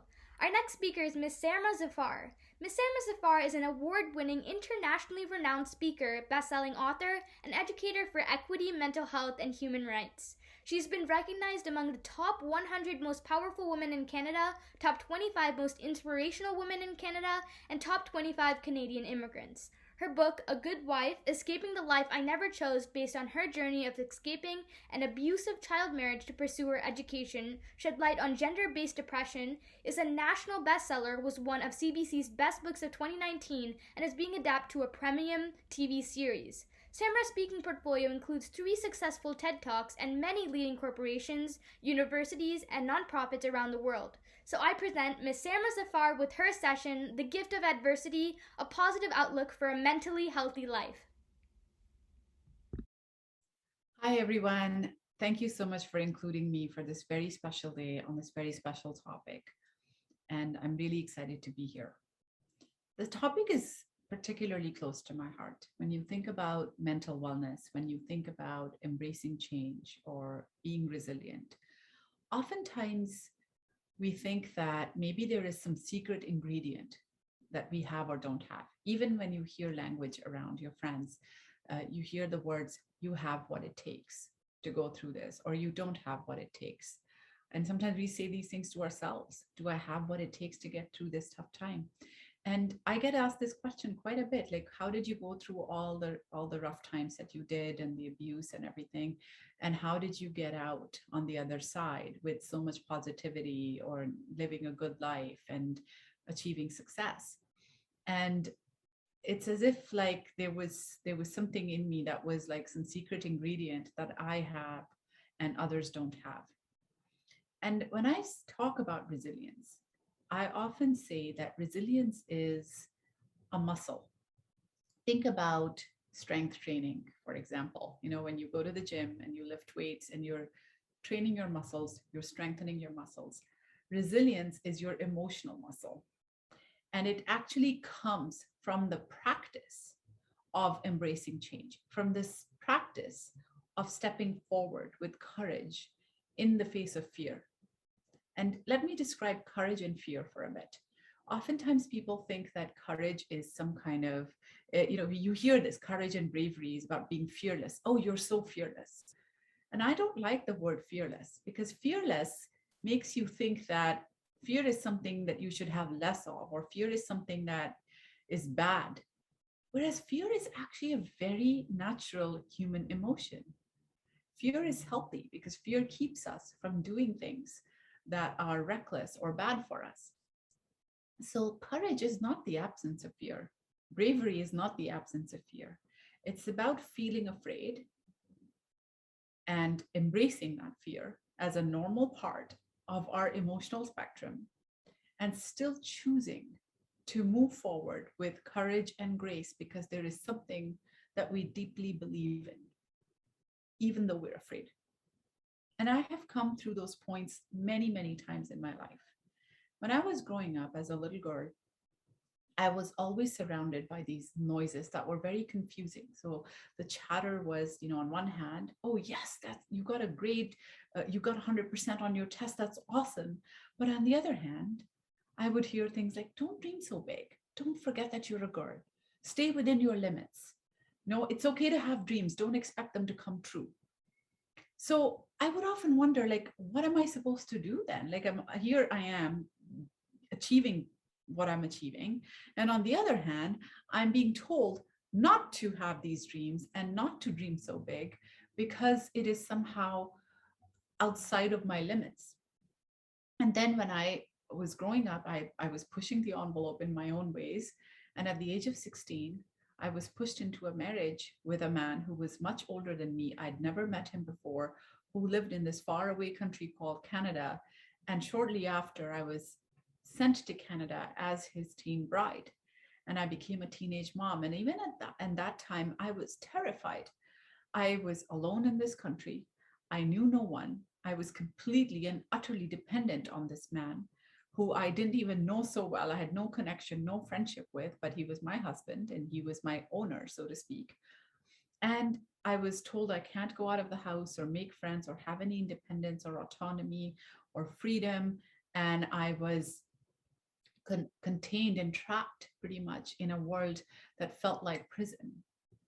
And all my dreams of getting an education were snatched away from me. And I was afraid and I was terrified every single day that what is my life going to look like? What's going to happen to me? Am I ever going to be able to go to school? But even then, even during those very dark times when I was going through a lot of abuse and oppression, and at that time, I didn't even know what to call it. I didn't even know that it was abuse because I had never heard that word before. But even then, I would stand in front of a mirror with a piece of paper rolled up in my hand, looking like a fake diploma, and I would practice my graduation speech in front of a mirror, believing and giving myself the hope that one day it might come true, keeping that hope alive inside of me. So again, something that I deeply believed in, even in the face of fear, even when sometimes there was no hope given to me from outside, but I would keep that hope alive inside of me. And then as I pushed and went and did my education, and I did it, it wasn't easy. So when I couldn't go to a regular high school to finish my high school courses, I called the Independent Learning Center, and that's where I ordered all my high school courses from. And I was terrified of that because I was like, I don't know if I'm going to be able to study on my own. I won't have any teacher support, nothing, but I would do all my chores during the day and I would go into my room at night and with my baby in my lap, and that's where I would study. And it took me 5 years to finish my high school courses. And I had no guarantee that I would be allowed to go to university. And then when I did get into university and I was denied any kind of funding, I knew I had to work. I couldn't go out and get a job. So I started a babysitting service at home, and most of my money would be taken away from me, but I would stash $100, $200, whatever I could every month on the side secretly. And it took me another 3 years to save for my first year tuition fee as a part-time student. And this was all the time while every single day I was called names, I was humiliated, I was insulted, I was assaulted. And I was told that it was all my fault. And this was happening to me because I deserved it, because I wasn't good enough, because I wasn't a good wife, a good mother, a good daughter-in-law, and all those different roles that I was supposed to fit in, but I could never climb on that pedestal. So my internal world was shattered. My confidence was shattered. But even during that time, there was this little light, this little voice in my head that I need to go to school. If I don't respect my dreams, then who will? I'm not going to give up on my education. So it was it was a time of a lot of darkness, but it was also a time of keeping that light going, even if that light sometimes threatened to blow out, or that light was dim, but it was up to me to keep it going. And eventually, when I did start university after 10 years of marriage and 2 children, and I was still married at the time, I was given very strict instructions. Don't go to class, don't talk to anyone, don't raise your hand in class, just go to class, take notes and come back. Don't have any kind of engagement with anyone. But slowly I felt my walls crumbling, and I started to make friends, and I started to raise my hand in class when I realized that there are no spies on campus watching me and reporting to my husband. So I started to push the envelope. And that's when I realized that for the first time in my life, I was being treated with kindness and respect and admiration for the very things that I was always ridiculed for the very things that I was humiliated for all my life. My ambition, my intelligence, my goals, my dreams, my education, my individuality, everything that made me me. And that is ultimately what led me to question, why was I being treated this way? Why was I told all of this from a young age? Maybe I'm not the crazy one here. Maybe all of these people are liars and they're saying all this to keep me trapped. And maybe the voice inside of my head is the voice of freedom, is the right voice, is my voice. And maybe that's the voice I should listen to than all the voices around me. And when I stumbled upon the Health and Counseling Center on campus, and I started going for counseling and learning what was happening to me was abuse, and it was not okay. And learning about my rights in this country as a Canadian, as a woman, as a human being, and also learning that my daughters are growing up and watching and normalizing this abuse. And there's a high chance that they will tolerate it in their lives too, then that's when I decided to leave. And it wasn't an easy decision. That was another big time in my life where courage and fear came into play, because I was terrified of leaving. I come from a family where women do not leave. A woman, it's better that a woman dies rather than leaves her marriage, because that's her real purpose. And nothing had prepared me for the amount of cultural backlash that I faced.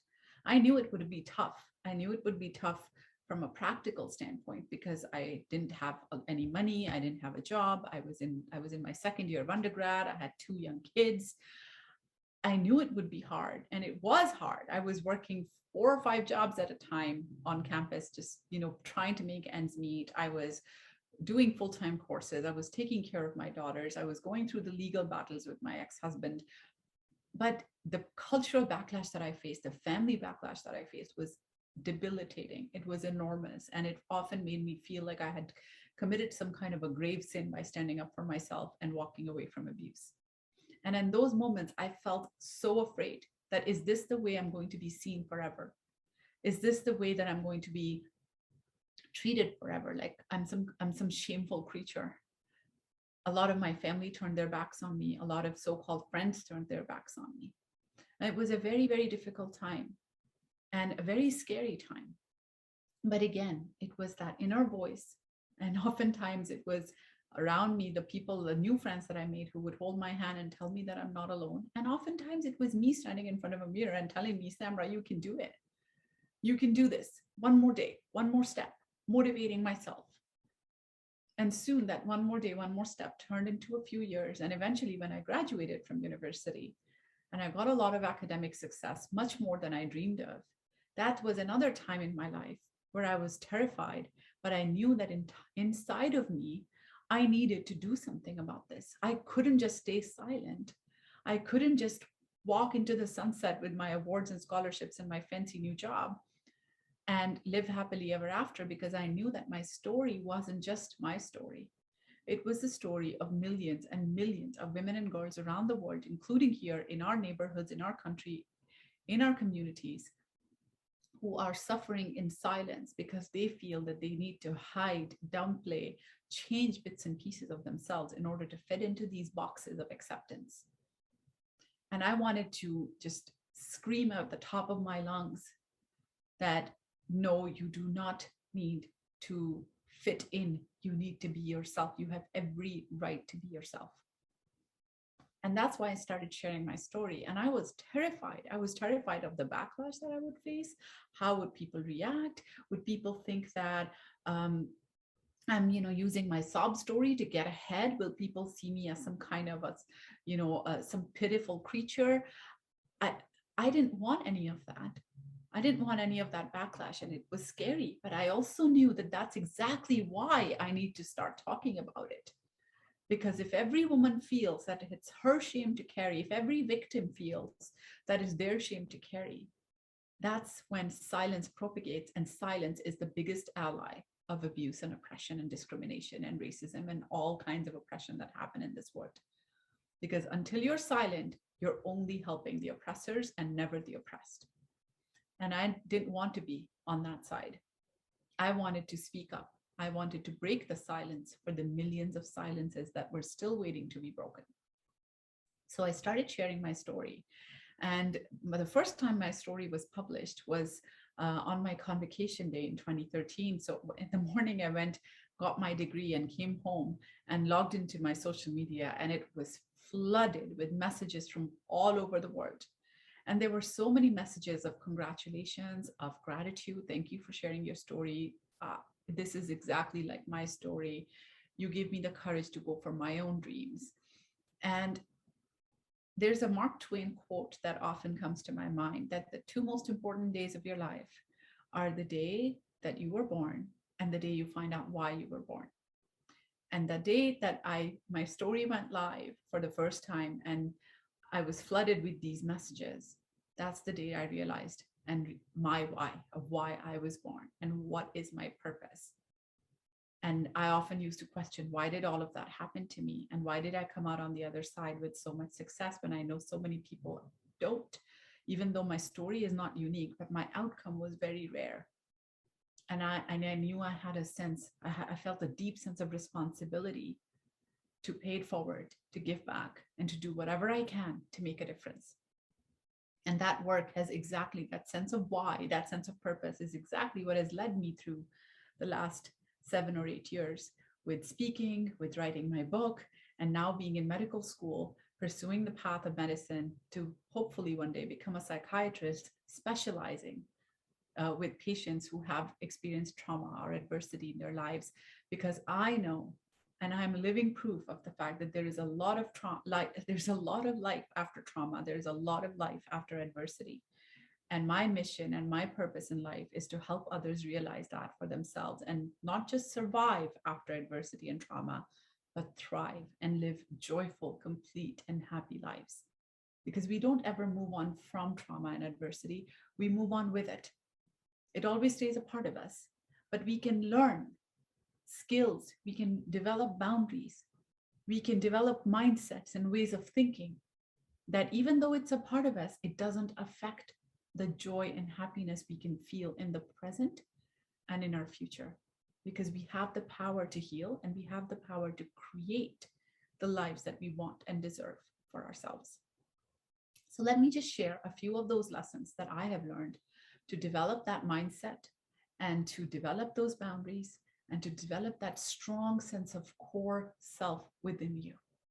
And with that can really help you move forward from anything. And that, when I was talking about the strength training of your emotional muscle, that's what I'm talking about, because it doesn't happen overnight. It's not some secret ingredient that you're born with, but with practice, with conscious practice, we can develop that muscle stronger and it becomes second nature. It becomes the way we live. It becomes part of our being, of living with courage, living with authenticity, and taking care of ourselves in the process. So let me first talk about the importance of self-care. When we think about self-care, sometimes we tend to feel, like we keep going, and our society teaches us that our worth lies with our productivity. So the more we produce, the more we work, the more worthy we are. So we burn ourselves out, and then we are in a position where we're feeling anxiety, we're feeling burnout, and then we just beat ourselves up for being weak and not being strong enough.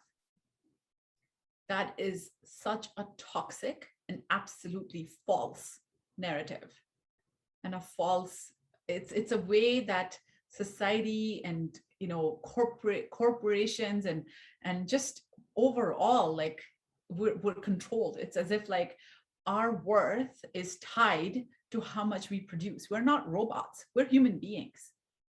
We don't need to just do all the time. It's okay to just be. And the last thing we should do is put ourselves on a back burner and only take care of ourselves when we hit burnout. And I used to be one of those people. I used to do that. I would work, I would speak, I would be traveling like crazy. I would be managing my home and raising my kids and everything. And then I went through a period where I was just falling apart. I was having breakdowns. I was having anxiety attacks. And I was like, what is going on with me? Why am I being so weak? Why am I not strong enough? And I realized, how am I talking to myself? Like, how am I speaking with myself? Would I say things like these to a friend? Would I say things like these to my daughter if she was going through some crisis or if she was kind of having tough days? No, I would never talk to them like this. But here I am talking to myself this way. And our self-talk is such an important part of our self-care, because the way we talk to ourselves is like, we sometimes are our worst critics. We put ourselves down, we shame ourselves, we judge ourselves. Whereas we would never talk to a loved one or a friend like that. So be very mindful about your self-talk. Be your own biggest champion. And a little trick that I often use, and now it has become second nature because I've been so diligent about it over the years. Every time I catch myself speaking to myself in a mean way, in a non-compassionate way, I instantly pause and I'm like, Would I say this to my daughter?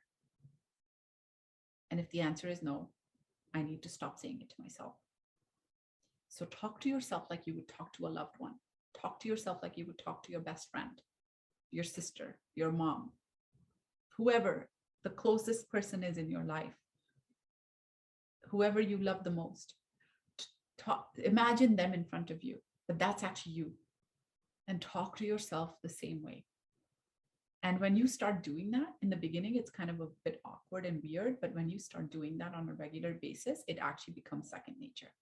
So now, anytime I make a mistake, anytime I'm kind of struggling or having a bad day, or I just don't want to get out of bed, or I just want to like sit and do nothing and just be, I tell myself, I just hug myself and I say, that's okay. I got you. You know, I'm here. We got this. We'll get through this day and we will bounce back when we're ready. And do it in a very compassionate, empathetic, and non-judgmental way. Because we deserve our kindness and our empathy first. We cannot be kind to others without being kind to ourselves. That's actually not even empathy, that's self-destruction. So we need to be kind. We need to, you know, when you hear the words, put your own oxygen mask first, there is truth to it. And be proactive about self-care. Don't just leave it until you experience burnout and then you got to take a break or take a day off and take care of yourself. No. Like when we go to our doctor for regular checkups, we exercise, take care of our physical health, right? I'm sure a lot of you exercise and go for walks or runs or hikes or whatever. What about what happens here? Why don't we take care of that? Right? Whatever it is you do, whether it's listening to a therapeutic audiobook, whether it's mindfulness, meditation, bubble baths, you know, whatever it is that helps you feel calmer, feel better, blocks the noise out from your head. You know, download an app and do that for 10 minutes, like a mindfulness exercise or something. But be proactive about it. I have blocks in my calendar, as busy as I am, as many things as I have going on. I have blocks in my calendar every week, multiple times a week, called me time. And my children are aware of that because we have a shared calendar as a family. And they know, okay, that's mom's me time. Whether that's going for a walk or going for a drive. I love listening to audiobooks. So I usually sometimes go for a drive and have an audiobook playing. I love bubble baths. I go for sometimes coffee with a friend, sometimes just coffee with myself. I actually love eating out by myself. I love my own company. So that helps me a lot too. So whatever it is that helps you feel more grounded and better, do that, but do that on a proactive basis. Don't just wait for burnout to be able to do that. So be proactive about it, build time about it, and make it a very big priority. Secondly, coming to your relationships. So first, you know, we talked about the first thing was self-care, self-talk, all about our internal world. Relationships are our external world. And these are the people we surround ourselves with. And oftentimes, we don't get the kind of acceptance and approval that we seek from the people who are closest to us. I never got any acceptance and approval from family members. In fact, I got the opposite of it. And that made me feel there was something inherently lacking in me. There was something wrong with me. And that's why I'm not getting that approval. But actually, it's the opposite. Because when people treat you badly, they show you who they are. When people don't accept you for who you are, that's because they don't accept themselves for who they are. And when people tell you that you cannot do it, you cannot do something or you cannot achieve a dream, they're not showing you your limits, they're showing you their limits. It's because they can't conceive of it, they can't think about it for themselves. They tell you that you can't do it either. Last year, when I applied to medical school as a mature student at this stage of my life, I'm in my mid-30s, and I am a mom of two, and I don't have a science background. I was an economics and finance grad, so going into med school is a complete path, you know, like change. Like everything about it has changed, right? But it was something I felt really deeply about because I'm very passionate about mental health, and I really wanted to pursue it as a career. So I told a few people thinking that, those people will cheer me on. And I was actually disappointed. But then I found success with other people who lifted me up and were jubilant and were so supportive about my decision. So, and now I don't hold anything against the people who were, who didn't lift me up, because that's their reality. That's not my reality. As long as you believe in something, as long as you feel you can do it, go for it. The only person you need permission and approval from is you. And then you will find the people who will see that in you and who will lift you up. So build your own personal cheerleading squad and be very conscious of the people you surround yourself with, and build boundaries with people who are toxic, who add any kind of toxicity or negativity to your life. Sometimes you can't cut them off because they're family members or people that are somehow tied to our lives in some way, shape, or form. But develop very firm boundaries. I have done that with people. I have done that with my own mother, because my mother has a very different way of life than I do. And there have been many times when she has judged me or shamed me on my life choices and the way I am and the way I live my life. And it makes me feel bad about myself. So I don't want to cut her off in my life, although I did stop talking to her for a number of years. But at the same time, I'm like, she's my mom and I want to be there for her, and I want her to be somehow involved or be in touch with her at least. But she knows very clearly what my boundaries are. I have conveyed it to her that don't talk to me about these topics. I'm not going to stand for any kind of judgment or negativity or shaming or any of that. And if you do that, you're going to be out of my life. And she understands that very clearly. So it's hard to do sometimes, but it's absolutely essential for your emotional and mental well-being. It is absolutely essential to build those boundaries, because again, kindness and empathy without boundaries is self-destruction. So be very, very diligent about what kind of energy you are bringing into your world. And as conscious as you are about your internal world, if your external world, if your relationships are toxic, it's going to take a toll on you. So be very, very diligent and deliberate about that. And finally, I want to talk about how the framework with which we live. And when we think about life, when we think about things that happen to us, a lot of these things we cannot change. We cannot control what happens to us. I couldn't control when I was pushed into a marriage. I couldn't control a lot of things that happened in my career, job promotions, layoffs, job changes, other things, right? We can't control illnesses. We can't control that, people's reactions to what we're doing. We can't control all of that, right? And we then feel anxious. So control only increases anxiety. When we try to control, our need to control is actually our biggest source of anxiety, because we can't control. And then we feel like we're sort of like, not good enough or not strong enough or whatever. We feel anxious about it. So the key to happiness and peace is not the ability to be able to control what happens, it's the ability to adapt to what happens. Think of life as like a river.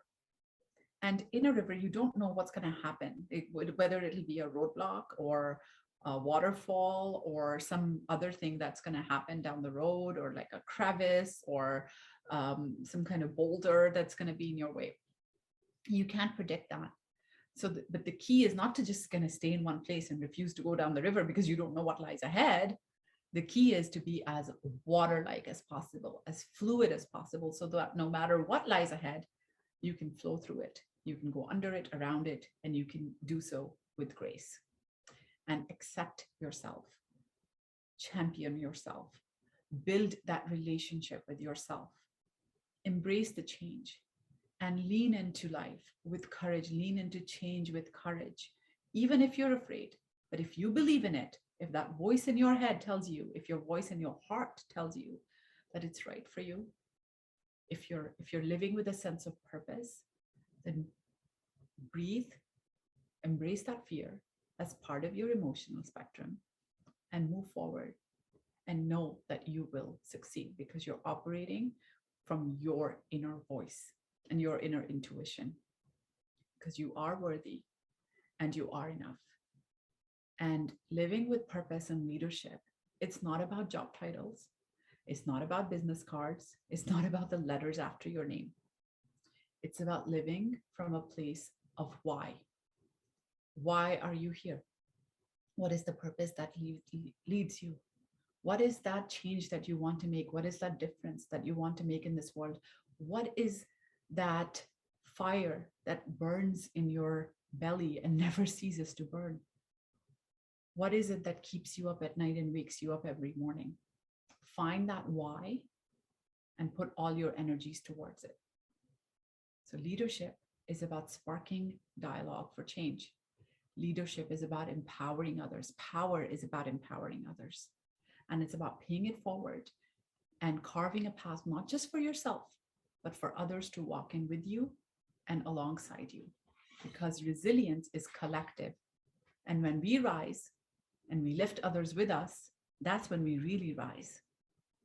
So always remember to pay it forward. Volunteerism has been a big, big part of my life and always will be. It's part of the fabric with which I live. And when we give back, we get so much more in return, so much more. And a lot of opportunities and a lot of relationships in my life have come from the fact that I diligently always strive to give back. So hopefully I've said a few things that have resonated. If you have any other questions, please feel free to reach out. I'm very, very approachable on social media, and reach out to me, DM me on Instagram, reach out to me on LinkedIn, email me through my website. It comes directly into my inbox. And I may not be able to respond right away, but I will eventually respond. And have a wonderful day and have a wonderful life and have a wonderful week. And remember, you are worthy, you are enough, and you are amazing and special just the way you are. So believe that for yourself and tell that to yourself. Take care. Bye.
is Leah Kumar, and I'm a freshman at the University of Texas at Dallas.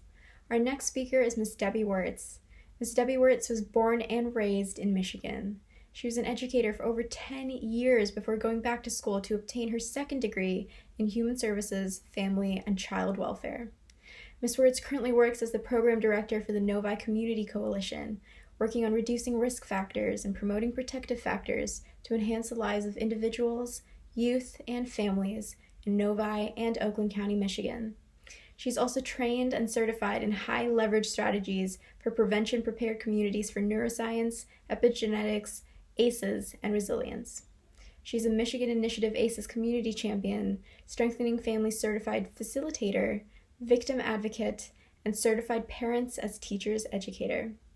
I would love to hand it over to Ms. Debbie, who will be talking about adverse childhood experiences. Hello, my name is Debbie Wirtz. I am the Program Director for Novi Community Coalition in Novi, Michigan. I'm also a Michigan ACE Community Champion. Today I'm going to be briefly talking about what is adverse childhood experiences, or commonly known as ACEs. From the very first spark of life, our experiences with the world around us has a profound impact on who we are and who we will become. Although we can recall and describe with words much of what has happened in our lives, the memory of human experience is stored in our bodies and not just in our minds. Remember the saying that they're too young to remember? Well, that's not really true. People frequently marvel at the resilience of children. Sure, children will recover from skinned knees or a tumble, but childhood trauma can have lifelong consequences.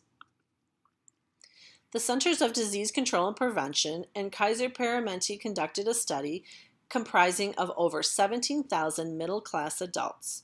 The study examined the impact of adverse childhood experiences, or ACEs, on physical health and social functioning.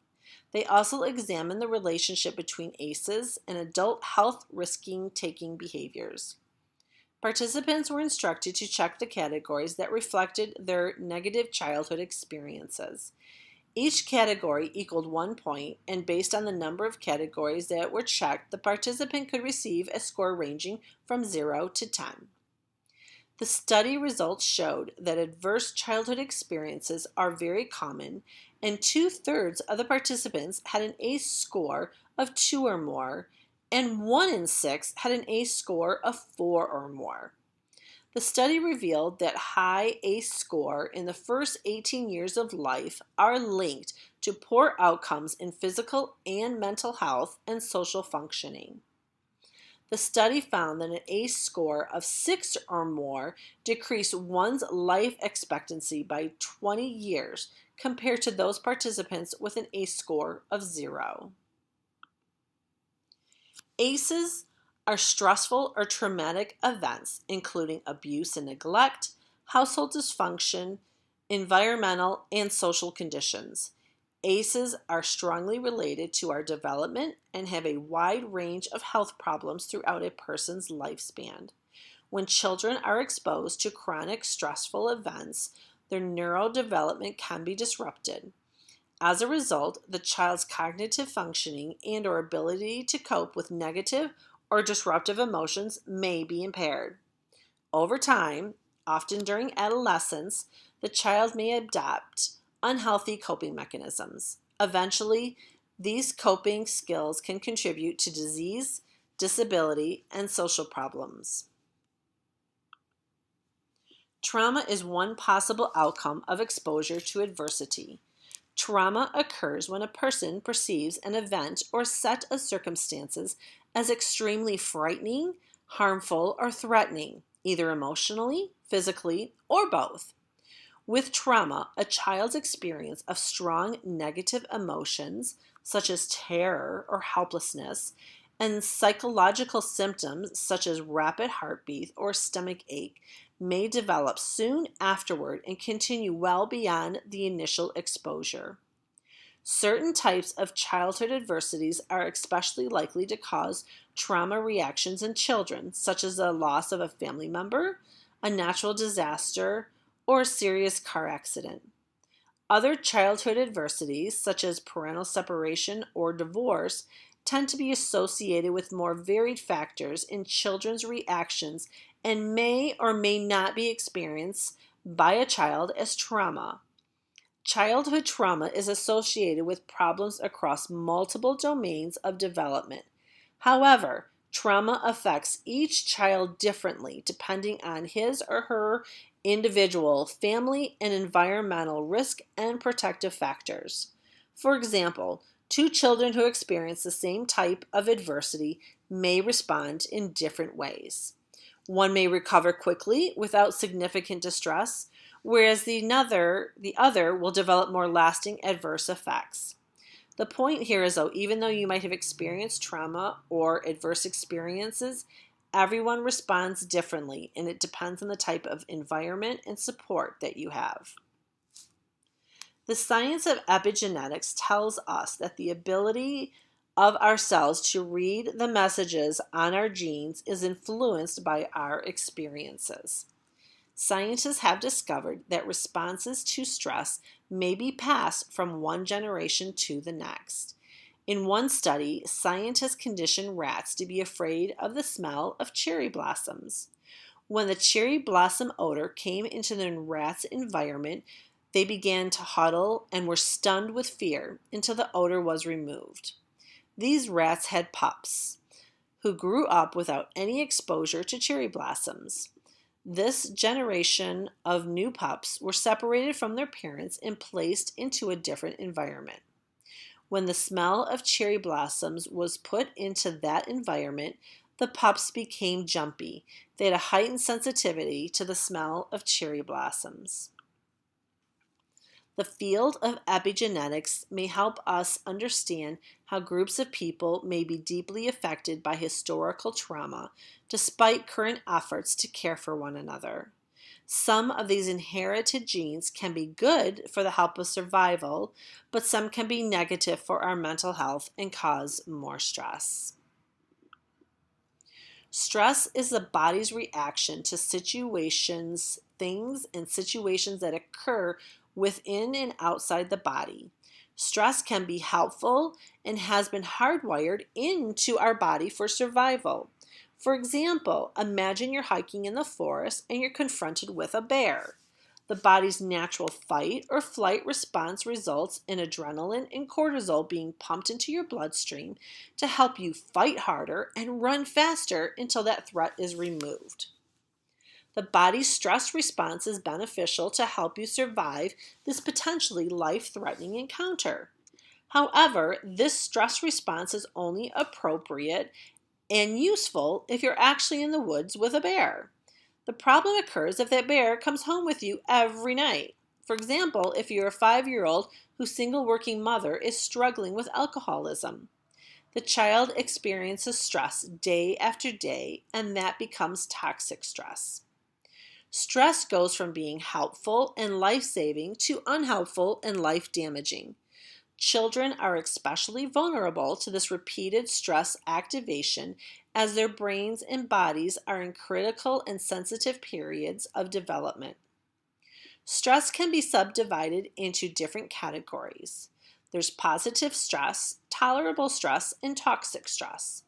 A positive stress response is normal and essential part of healthy development. Positive stress is characterized by brief increases in heart rate and hormone levels. Examples of positive stress include the first day of school, first piano recital, a test, and that stress helps motivate you to prepare more and try harder. Tolerable stress response activates the body's alert system to a little bit greater degree. Examples of tolerable stress include a frightening car accident or being admitted to the hospital. If the activation is time limited and buffered by relationships with adults who help that child adapt, the brain and other organs recover from what might otherwise be damaging effects. Now, toxic stress response can occur when a child experiences strong, frequent, and/or prolonged adversity, which results in changes to their baseline state. Examples of toxic stress include physical or emotional abuse, chronic neglect, caregiver substance abuse, mental illness, exposure to violence, and or the accumulation burdens of family economic hardship. This prolonged activation of the stress response system can disrupt the development of the brain architecture and other organ systems and increase the risk for stress-related disease and cognitive impairment well into the adult years.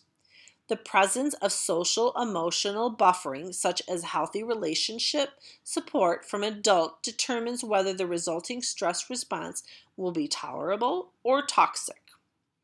Both animal and human studies show that long-term elevations in cortisol levels can alter the function of a number of neural systems, suppress the immune response, and even change the architecture of the regions in the brain that are essential for learning and memory.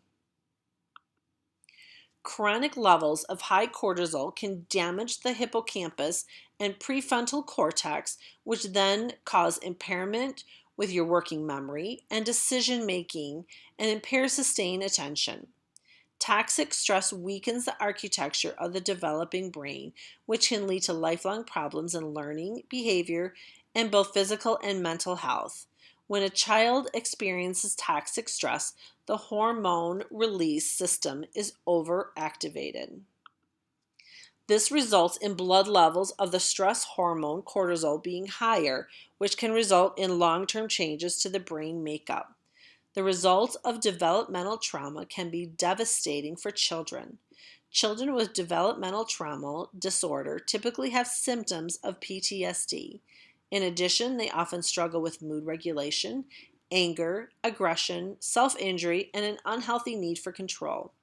Furthermore, changes in the brain affect their development and their ability to trust other adults. As you can see here, the difference between a healthy brain and a brain that has gone through a lot of toxic stress.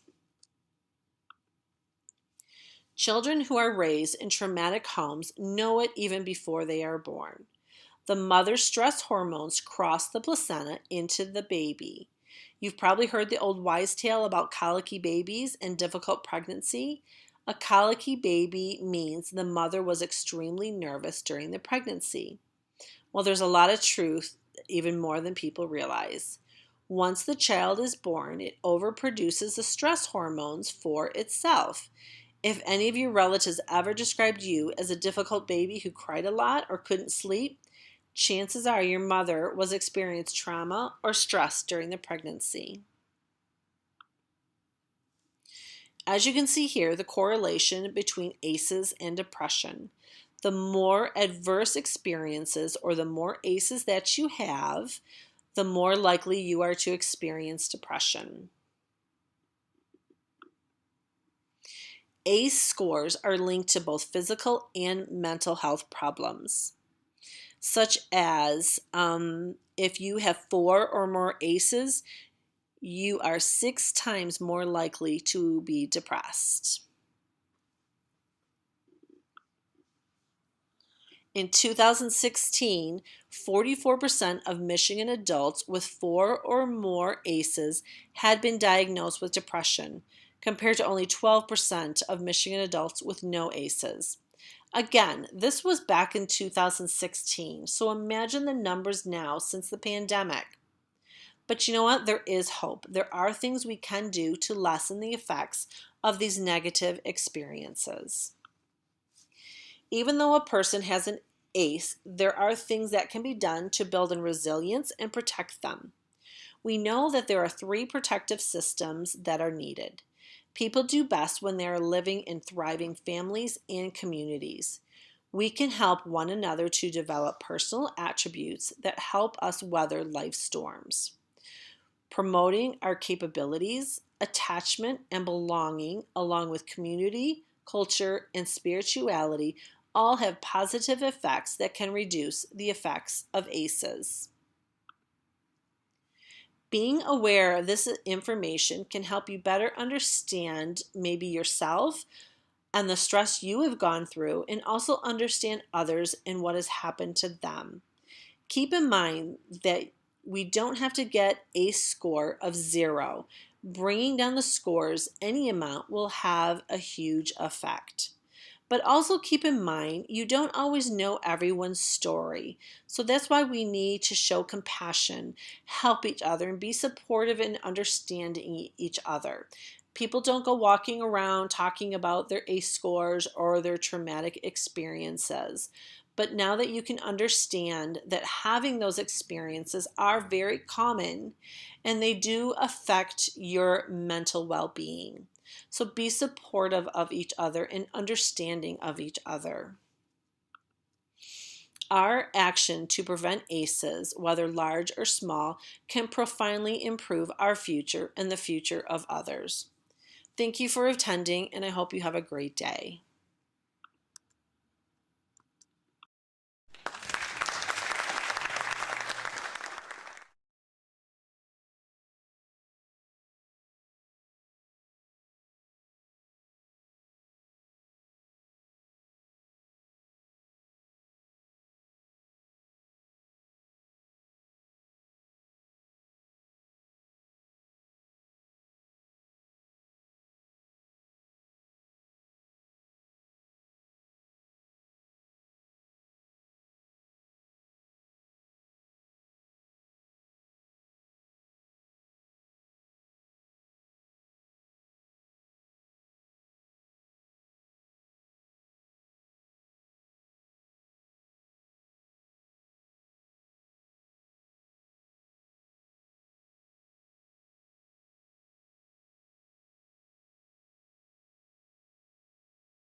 is Shrikirti Ala. I'm a junior from Michigan and I coordinate the partner outreach and website development for the team. Our next speaker is Dr. Padmaja Nandigama. Dr. Nandigama has over 15 years of college-level psychology teaching experience. She earned her master's and PhD in psychology from Wayne State University in Michigan. Apart from being a faculty, Dr. Nandigama is also a life coach and a motivational speaker. She has conducted various seminars and workshops and has authored a book called Building Balanced Relationships, which focuses on topics like emotional intelligence, professional presence, self-esteem, communication skills, positive living, and stress management. Today, she will be talking about what is FOMO and how to deal with it. So, without any further ado, I present Dr. Padmaja Nandigama. Hello everyone, I'm Dr. Padmaja Nandigama. I'm an assistant professor of psychology at Mercy College of Ohio. I'm here today to talk to you about effects of social media on our mental health. With the advent of social media, you're seeing increased participation on platforms like Facebook, Instagram, Snapchat, Twitter, and LinkedIn. It is estimated that there would be 3 billion active users every month on these platforms by the end of 2021.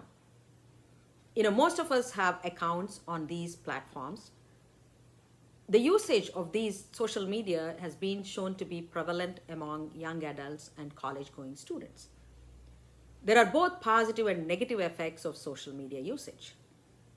The positive effects are increased engagement on platforms that are linked to political activity, social causes, job opportunities, marketing, and healthy social relationships. While there are many positive aspects to this social media usage, there are also some detrimental negative effects of social media usage. Social media addiction has been shown to be increasing in young college students.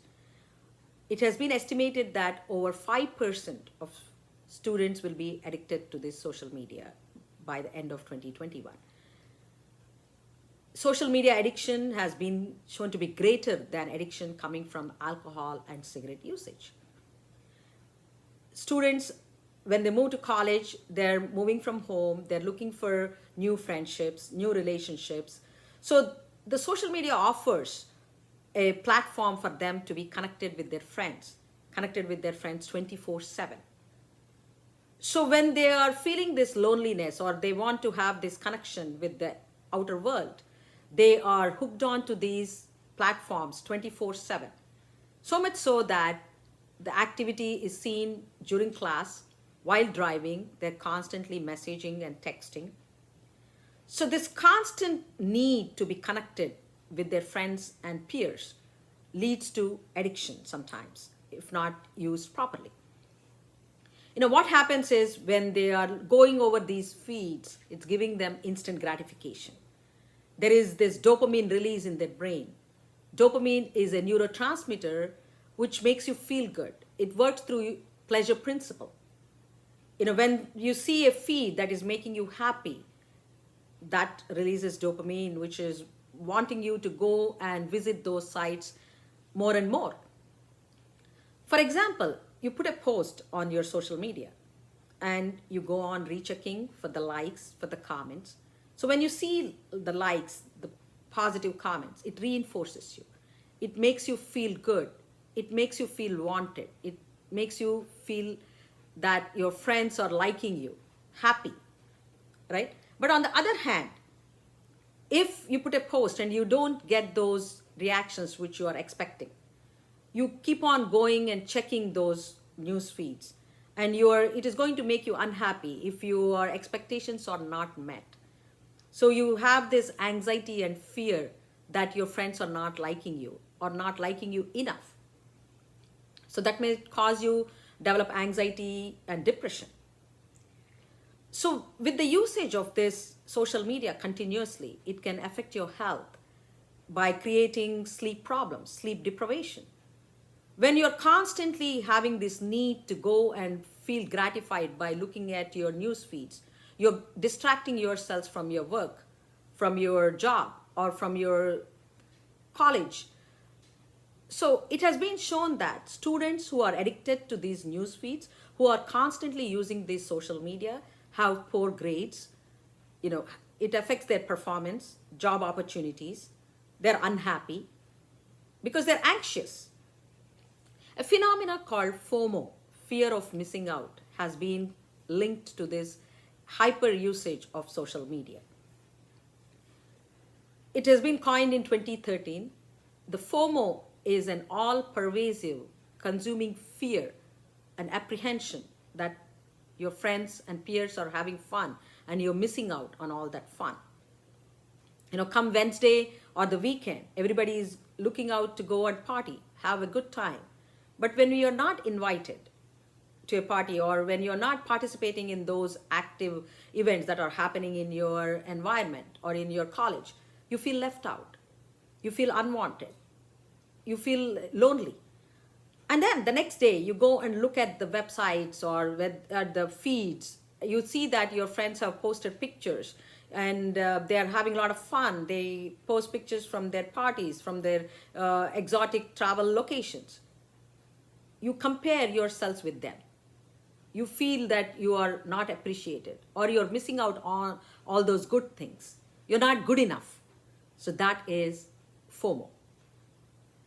So what happens is, when you compare yourselves with unrealistic expectations on this social media, you develop not only sleep problems, fear and anxiety. Sometimes it could lead to eating disorders. It has been shown, especially in young adults, young women, who compare themselves in their body image with those fashion models which they see on their news feeds. They feel that they're not good enough. They're not thin enough. They're not beautiful enough. So they deprive themselves of eating, and it could lead to eating disorders like bulimia and anorexia, which can lead to sometimes suicide. See, we have to understand that these social media platforms are fake. They're not real world. You cannot compare yourselves with that unrealistic expectations. When you have inherent low self-esteem, inherent sense of unhappiness, these social media posts will only increase your unhappiness. I'm not saying everybody who uses this social media are unhappy or feeling the FOMO. Many people use this correctly. They don't link their happiness to these news feeds. They understand that it is their friend's life, or it is, you should not relate your happiness to those news feeds. They separate their happiness from those news feeds. They dissociate the real world from the fake world. I'm not saying the Facebook is evil. I'm saying that it is wrong if you associate your happiness with those Facebook feeds. Understand that your happiness comes from within you. If you link your happiness to the external world, if you link your happiness with the news feeds or the social platforms, you're going to be unhappy. And your happiness comes from your attention. If you're paying attention to the positive things around you, if you're paying attention for the good people around you, then you will feel happy. Instead, if you pay attention to those negative feeds, or those feeds that are making you unhappy, that are causing you fear and anxiety, it is only going to make you go into those loop of FOMO and anxiety. So how do we get rid of this FOMO? Switch off those sites which are causing you that unwanted anxiety. Take a break from the social media. Take probably a day break, a week break, a month break, whatever works for you. Also inculcate in face-to-face interactions. Have a group of friends, call them over, organize a party. And maybe take some pictures and post on the Facebook feed, or maybe send them to your family and friends through Messenger. The likes which you get, the comments which you get on your Messenger might make you feel happy. Don't deprive yourselves of good things by comparing yourselves with other people. Understand that you're good enough. You do it in your own way and don't compare yourselves with others. And also, you can have these face-to-face interactions, because when you have these face-to-face interactions, it will increase the oxytocin. Oxytocin is another feel-good hormone, also called as a cuddle hormone. That is the hormone which you generate when you hug your friend. It makes you happy. With this pandemic, we have not been going out. We are restricted to indoors. So now that the vaccination has come up, the rules are a little bit relaxed. Meet a friend one-on-one in a safe area and generate that oxytocin. Feel good. And most importantly, develop gratitude. Be happy for what you have. Be thankful to all those good things in your life. It is you who can make yourselves happy. It's not what your friends put on the news feeds. Your happiness is under your control. Take that control of your own happiness, your life. Keep the negativity out. Move yourself from the negativity. If something is making you unhappy, it's as easy as that. Move away from that and prioritize. Prioritize what is important. It has been shown that people who use social media to a positive effect do well in their jobs, have happy relationships, have higher job satisfactions, have good level of self-esteem, a secure level of self-esteem. So it is up to you how much you will use the social media. So take control of that. Be happy, be positive, show gratitude, and stay safe. Thank you for giving me this opportunity. I really enjoyed talking to you all. Take care.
Meyer, and I am a junior in high school from Michigan. Our next speaker is Ms. Maya Gone. Ms. Maya Gone is an investor and advisor to startups and nonprofits addressing mental health and economic empowerment with a growing focus on the Middle East and North Africa, MENA region. She studied engineering at Stanford and studied her career in management consulting with McKinsey in New York before spending the past 4 years helping build the Chan Zuckerberg Initiative, a new wave philanthropy that builds technology for social good.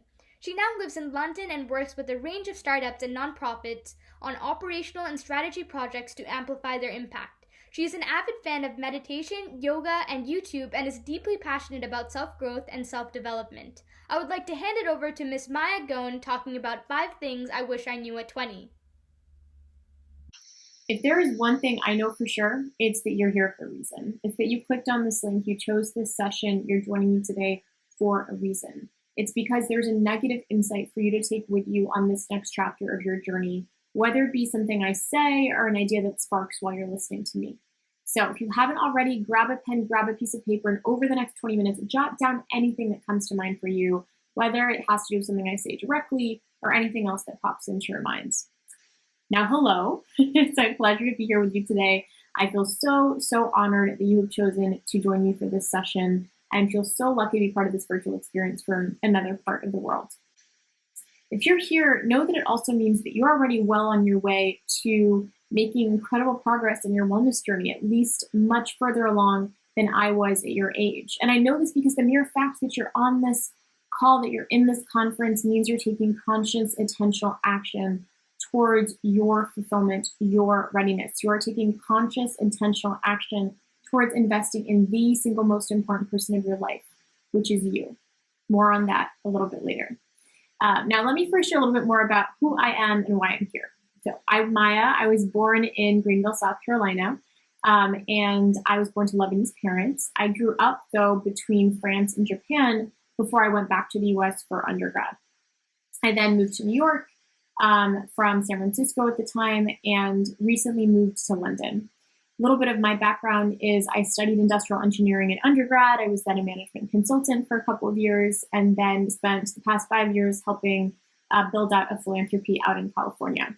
Now, very much inspired by my longstanding passion and different levels of lived experience, which I'll get into, I'm investing companies and nonprofits and advising them in the mental health space with more of a global remit.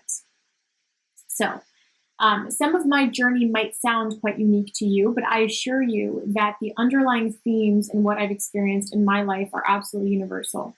They have touched each of us in different ways, and hopefully some of what I share even resonates with you. You see, my story is also a story of having an eating disorder through high school and through college, a story of navigating my parents' very messy divorce my freshman year of college that essentially led to the breakdown and dismantling of my family unit as I knew it as I navigated, the first major breakup in my life. It is a story of dealing with mental health challenges of loved ones that are very close to me, including challenges with bipolar disorder, with obsessive compulsive disorder. It is a story of dealing with the incarceration of a parent. It is a story that I hope you see yourself in some ways so that some of what I share resonates with you and empowers you on your journey as well. So let's dive right in. My lesson number 1 today is thinking about to move onward, you have to turn inward. To move onward, you have to turn inward. You'll see that's clearly my motto. It lives right here on my wall. Basically, this is about remembering that the most important relationship in life is not the one that we have with our parents or our siblings or our best friends or our mentors or even our romantic partners.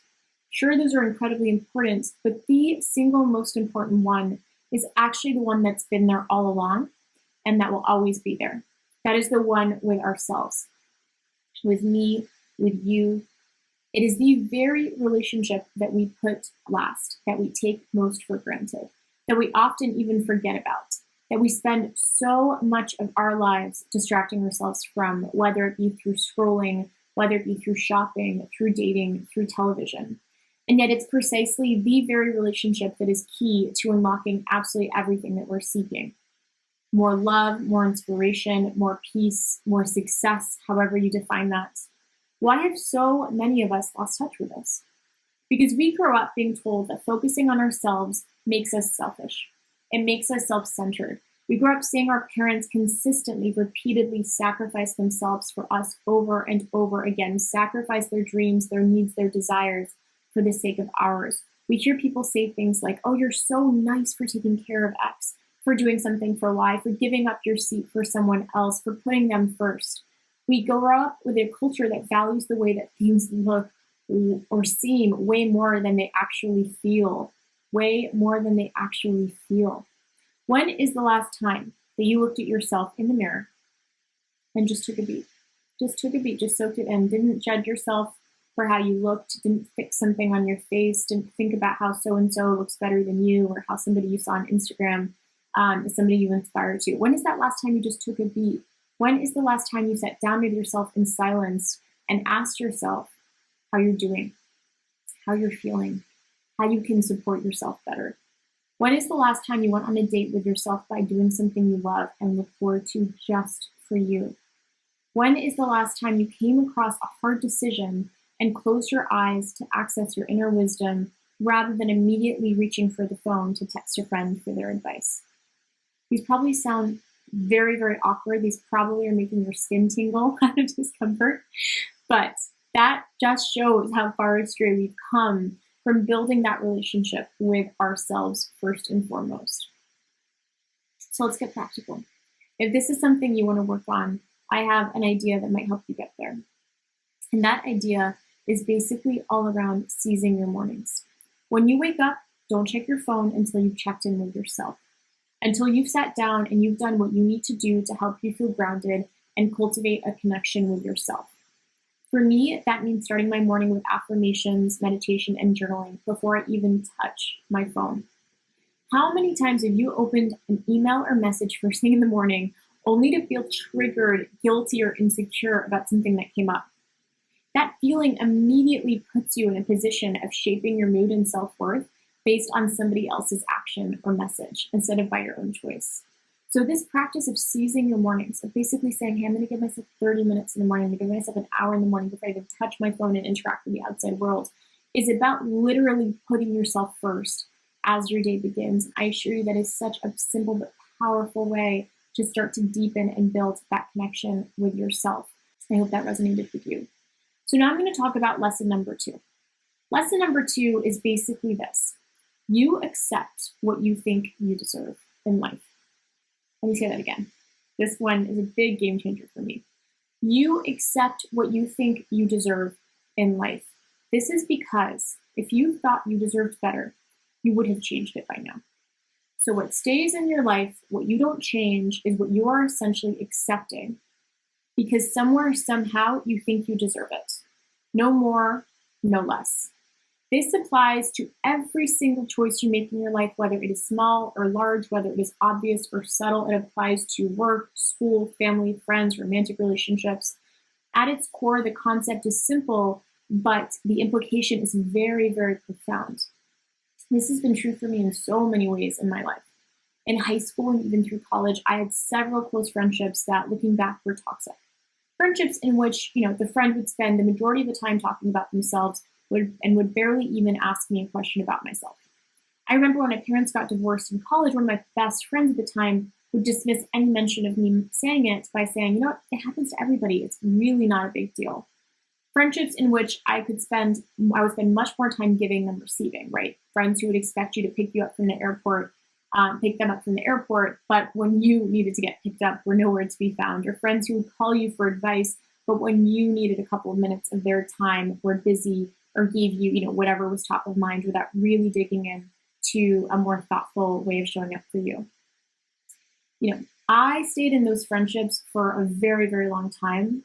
And I think that it's because somewhere I just didn't know better. And I don't think I believed I deserved better. Now I do. And honestly, everything has changed for me. I couldn't be more grateful for the caring, thoughtful, and supportive people in my life, just because I now know what I deserve in a friendship and I'm not willing to tolerate any less. So let's get practical. Take a moment and think about this. Where in your life are you staying in negative relationships or experiences that don't serve you? Perhaps a relationship with a friend who makes passive-aggressive comments or gossips behind your back, or with a romantic partner who is unreliable and who makes you feel guilty, or honestly when you're even bored around. Or perhaps you're in a major that you dread, but that your parents wanted for you, or you're in a job that you told yourself you would want, but that you really, really hate. Now ask yourself, why are you putting up with that? Truly, why? Ask yourself, do you deserve better than what you're experiencing? Sit with that question. And when you do that, consider the uncomfortable reality that you probably don't think you do. Somewhere, you probably don't think better exists, or you probably think, better isn't for me. I'm not good enough for better. Gently notice those thoughts and write them down. Sit with them. Acknowledge them. Don't judge them. Don't feel ashamed. Don't feel guilty. Just be with them. Be with them for a moment, and then from there, choose a different narrative. By this, I mean write down what a better relationship would look like, what a better friend or a better job would look like. What are the attributes of better? What does better look like for you? What words would you use to describe it? Inspiring, joyful, empowering. And what would it physically look like? What would you be doing in a relationship that's better, or an experience that's better, or a job that's better, or a major that's better? How would you be feeling? Close your eyes for a moment and visualize it. Then write it all down. This simple practice is the beginning of designing a blueprint in your mind that is essentially upgrading your self-worth, your vision for what is possible for you. And by knowing what better looks like, and by starting to believe it can be real for you, you will start seeking it in your life, in your relationships, in your experiences. So always remember, you accept what you think you deserve. If something is not working for you, know that you deserve better and change it. For this lesson, I'm going to wrap up with a quote that I absolutely love by Robin Sharma that says, "You will never rise higher in the world than the way you see yourself." So lesson number 3 here is change the way you look at things, and what you look at will change. Words can be spells, and thoughts can be prayers. Words are essentially spells. Every word you say is essentially a spell onto your life, and thoughts are powerful. They are prayers for what you're looking for.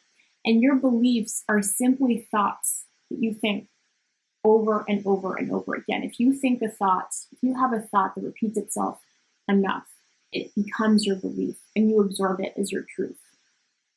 You see, our brains are incredibly powerful in so many ways, and we're just beginning to understand them. But one major thing we know they certainly cannot do is distinguish between a real event, so a factual event that has happened in your life, and something you merely think about. Our brains react to both the same way, and they consider them both as truth, and then they find a way, they're very powerful, to make it real for you.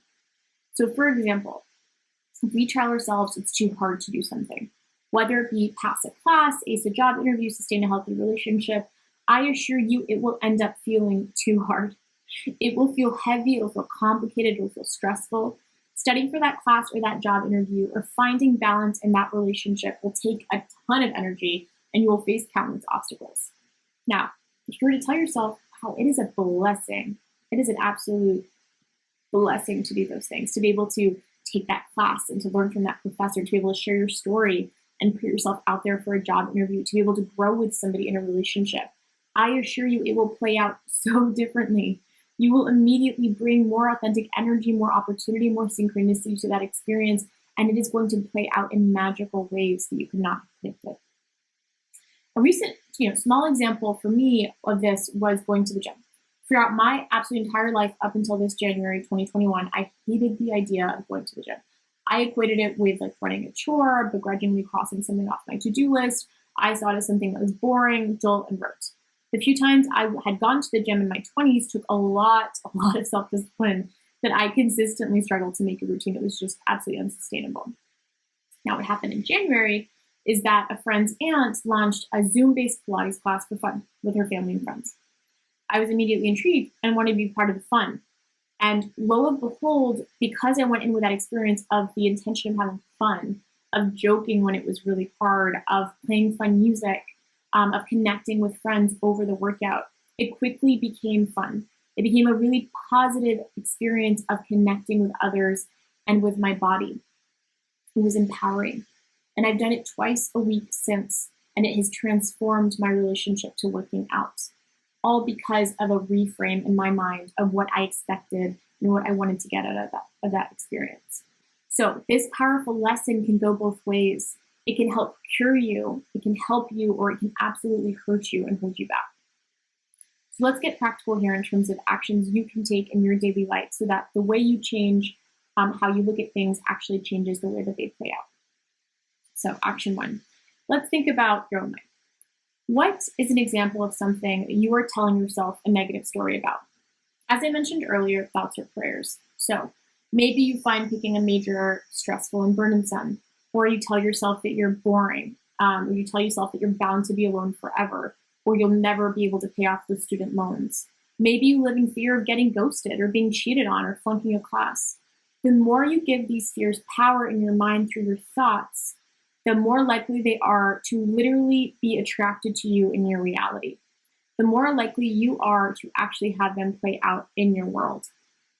So what I'd suggest is to recall the situation that you're telling yourself a negative story about. Now write it down and choose a completely different thought. This is what Gabby Bernstein, a modern spiritual teacher, calls the choose again method.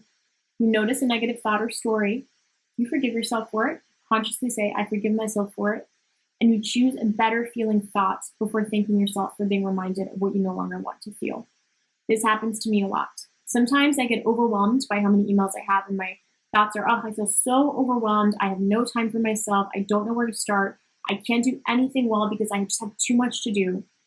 And then I pause, I forgive myself, I write it down, and I choose different thoughts. I think I am grateful to have such meaningful work to do. I am so grateful that people trust me with their time and with their projects. I'm so lucky to be learning every day, and I have all the tools I need to prioritize my time. Immediately, and even in this moment energetically, I feel the shift, and my reality feels way more manageable and actually quite uplifting and inspiring. And immediately, I'm able to navigate that work with greater flow and with greater seamlessness. So take the time to think about what you think about, because your obsessions become your possessions. Your obsessions become your possessions. So find moments to regularly check in with your thoughts so that you can choose thoughts that better support you living the life that you desire. So action number 2 that I really suggest is choosing your words wisely. As I mentioned earlier, words can be spells. So for example, deciding to stop saying I have to or I need to instead of saying I get to or I have the opportunity to. For example, instead of saying I need to respond to Maria on that proposal or I need to read more, you can say, hey, I get to respond to Maria on that proposal or I have an opportunity to read more. Do you see how that feels different? Suddenly you're playing a more active and powerful role in your story. You're the author and you're faced with a ton of opportunity and choice rather than being the victim of duty and endless to-dos. Another phrase I personally love that I'd suggest is sunsetting the expression that something is happening, quote unquote, to you, and instead consider the very same thing may be happening for you. For example, if a company offered you a job and then rescinded the offer because they ran out of money, so maybe they decided to give the job to somebody else, you would likely say, why did this happen to me? It's so unfair. Instead, what might it sound like to genuinely ask yourself, what's the opportunity here? Why is this happening for me? That could open up so much possibility. Maybe it wasn't the right industry for you. Maybe the team wasn't the right fit. Maybe it's giving you more spaciousness in your life to focus on other parts of your life that you were looking to invest in. Action number 3, leverage the power of positive affirmations. Positive affirmations are positive statements that you say or think repeatedly. This is so simple, but so life-changing. And honestly, it took me a really long time to use this because I unfairly judged it for honestly too long. I felt like affirmations were gimmicky, they were too simple, and I could not understand how it would be helpful to repeat phrases that did not yet feel true to me in a specific moment. And I'm so glad I finally gave it a chance. You see, the thoughts that you think about in the first few minutes as you wake up in the morning shape your mindset for the rest of the day. Did you know that we only use about 5% of our conscious brains every day? 95% of the brain activity that guides our day is determined by subconscious beliefs that were imprinted through things like formative childhood experiences or media consumption. So what's beautiful about right when you wake up is that your brain is in this very rare impressionable state where you where basically your subconscious beliefs are more easily altered or influenced.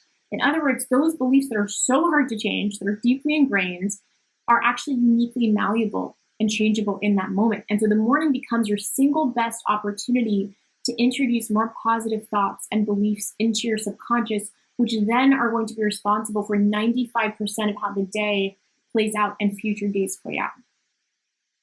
Think about it. How many of us wake up thinking constantly, oh, I feel so tired. I can't wait to get back to bed.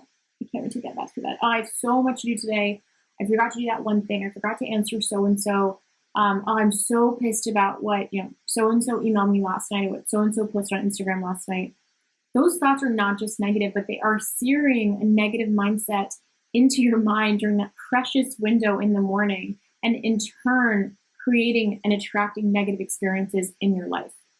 Experiences that are making you tired, that are keeping you busy, that are going to make that morning class or meeting dreadful that you were dreading as the first thought in the morning. Instead, what I urge you to do for the next 30 days is to commit to waking up consciously. By that, I mean right when you open your eyes, tell yourself out loud or in your brain 5 affirmations. 5. Pick 5 that resonate for you and repeat them over and over again, whether it be as you're brushing your teeth, as you're making your bed, as you're making your coffee. The most important thing is doing it right as you wake up. So for example, when I wake up, I affirm statements like, I am so grateful for this new day. I welcome new opportunities and miracles into my life. I have more than enough time and energy to fuel me through today. Everything is going to work out best case scenario today. I'm going to connect with people easily and meaningfully today. Choose whatever statements resonate with you, even if they feel like a stretch for the you of today. I assure you that will not be for long. Awesome. So with that, I'm going to move on to our lesson number 4.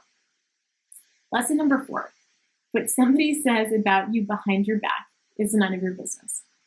Whatever they say about you has actually everything to do with them and very, very, very little to do with you. Everything to do with their emotional, mental, and physical state and very little to do with you. Think about it. Gossip is almost always a projection of that person's insecurity, of that person's jealousy or feeling of unworthiness. So taking it to heart and personalizing it is categorically a waste of your time. Why is somebody, taking the time to gossip about you and how you're so full of yourself because you just got that job? Is because they wish they got that job or they got a job and they feel insecure about not being there. Why does somebody take the time to gossip about what you're wearing or how you styled your hair? I bet you it's because they're strongly self-critical and feel bad about themselves, and it makes themselves feel better temporarily to put other people down. Think about a time when you gossiped about somebody. With little judgment, because that's not the point here, we've all been there, but rather think about what you said and ask yourself, why did you say that? What kind of place were you coming from? And how much of that had to do with you versus the subject of what you were talking about? Were you putting someone down just to make yourself feel better? Or maybe you wanted to get closer to somebody and gain credibility, so you shared private information about somebody else to build that trust and rapport. Regardless of the reason, the point remains the same. It has everything to do with you and very, very little to do about the subject. So remember, the next time you overhear that something has been said about you, whatever other people say about you is out of your control, but whether and how you respond is fully in your control. And getting upset or angry about it will literally only give away your power to that person. So here's one of the actions. Next time you hear something negative about you or somebody else said, choose to counterbalance that with a positive comment about yourself or someone. By uplifting others, you are uplifting yourself. The second action that I would strongly recommend is just committing to no longer gossiping. I did this a long time ago, and it has absolutely changed my life. As I shared earlier, words are spells, right? And if you use negative words talking about somebody else, you're doing nothing but attracting that negative energy to yourself in your own life, and you deserve better than that. Awesome. We're going to move on to the last and final lesson. This is, when someone shows you who they truly are, believe them the first time. This is by Maya Angelou, an absolutely exceptional, cheeky, deeply resonant quote. Not my favorite poet. So you are going to meet countless people in your 20s and beyond, whether they be friends, colleagues, romantic interests. One of the harder parts of this in your life will be figuring out who to trust and who deserves to be in your life. How many times did a friend or romantic interest disappoint or deceive you? And of those times, how many gave you hints along the way? For example, I figured out the hard way that if a friend is gossiping about their friend to you, or sharing their judgment about their friend to you, there's without a shadow of a doubt a high chance they're doing the very same thing about you to other people. Why wouldn't they? I've been in a romantic relationship with people who had no problem cheating on a test or lying to their parents or their teachers in front of you. And yet somehow I was surprised to find out they had been dishonest with me. Why wouldn't they be?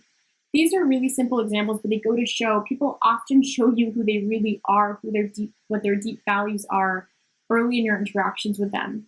Now be on the lookout and trust the way somebody does anything. It's the way that somebody does anything is the way they do everything. And so those little signs, those little investments are really important telltale signs for how you might consider moving that relationship forward, if at all. So here's the action I'd suggest. Write down the 5 values that mean the most to you in different types of relationship, whether they be friendships, whether they be colleagues, whether they be romantic interests. Do you value humor? Do you value loyalty, integrity, adventure, curiosity? Be clear about them and write them down. And then think about, what would it look like for somebody to exhibit them? What would it look like for somebody to also actively contradict them? What does this not look like? This kind of conscious exercise is going to tune your brain to be more aware next time somebody in your life actively contradicts a value that is important to you, so that you see those red flags earlier and so that you give yourself the chance to make a better choice next time. So just to wrap it up, 5 lessons I wish I knew as I navigated my 20s. My first lesson for you is all about moving inward to move onward, moving inward to move onward. The second is you accept what you think you deserve. The third is change the way you look at things, and what you look at will change, I assure you. The fourth is somebody says behind your back is actually none of your business. And lesson number 5 is knowing that when somebody shows you who they truly are, believe them the first time. I thank you so much for being with me today, for trusting me with your time, for bringing an open mind and an open spirit to this conversation. I hope that there was that negative insight in here for you, that over the next week, an idea will spark in your brain or a dot will connect that will hopefully empower you to live that life that you are so deserving of and that you are dreaming of. I can be reached out on or connected to on LinkedIn at any moment. You can reach out to me. I'd love to hear your thoughts, hear how this resonated. I'd love to hear if I can provide further guidance for you to support you on your journey in this really exciting time in your life. Thank you so much. Have a great day.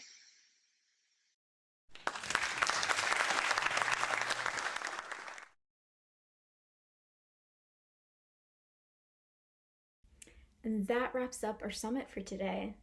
Thank you to everyone here, and a special thank you to all of our speakers for coming out today and sharing their experiences with us.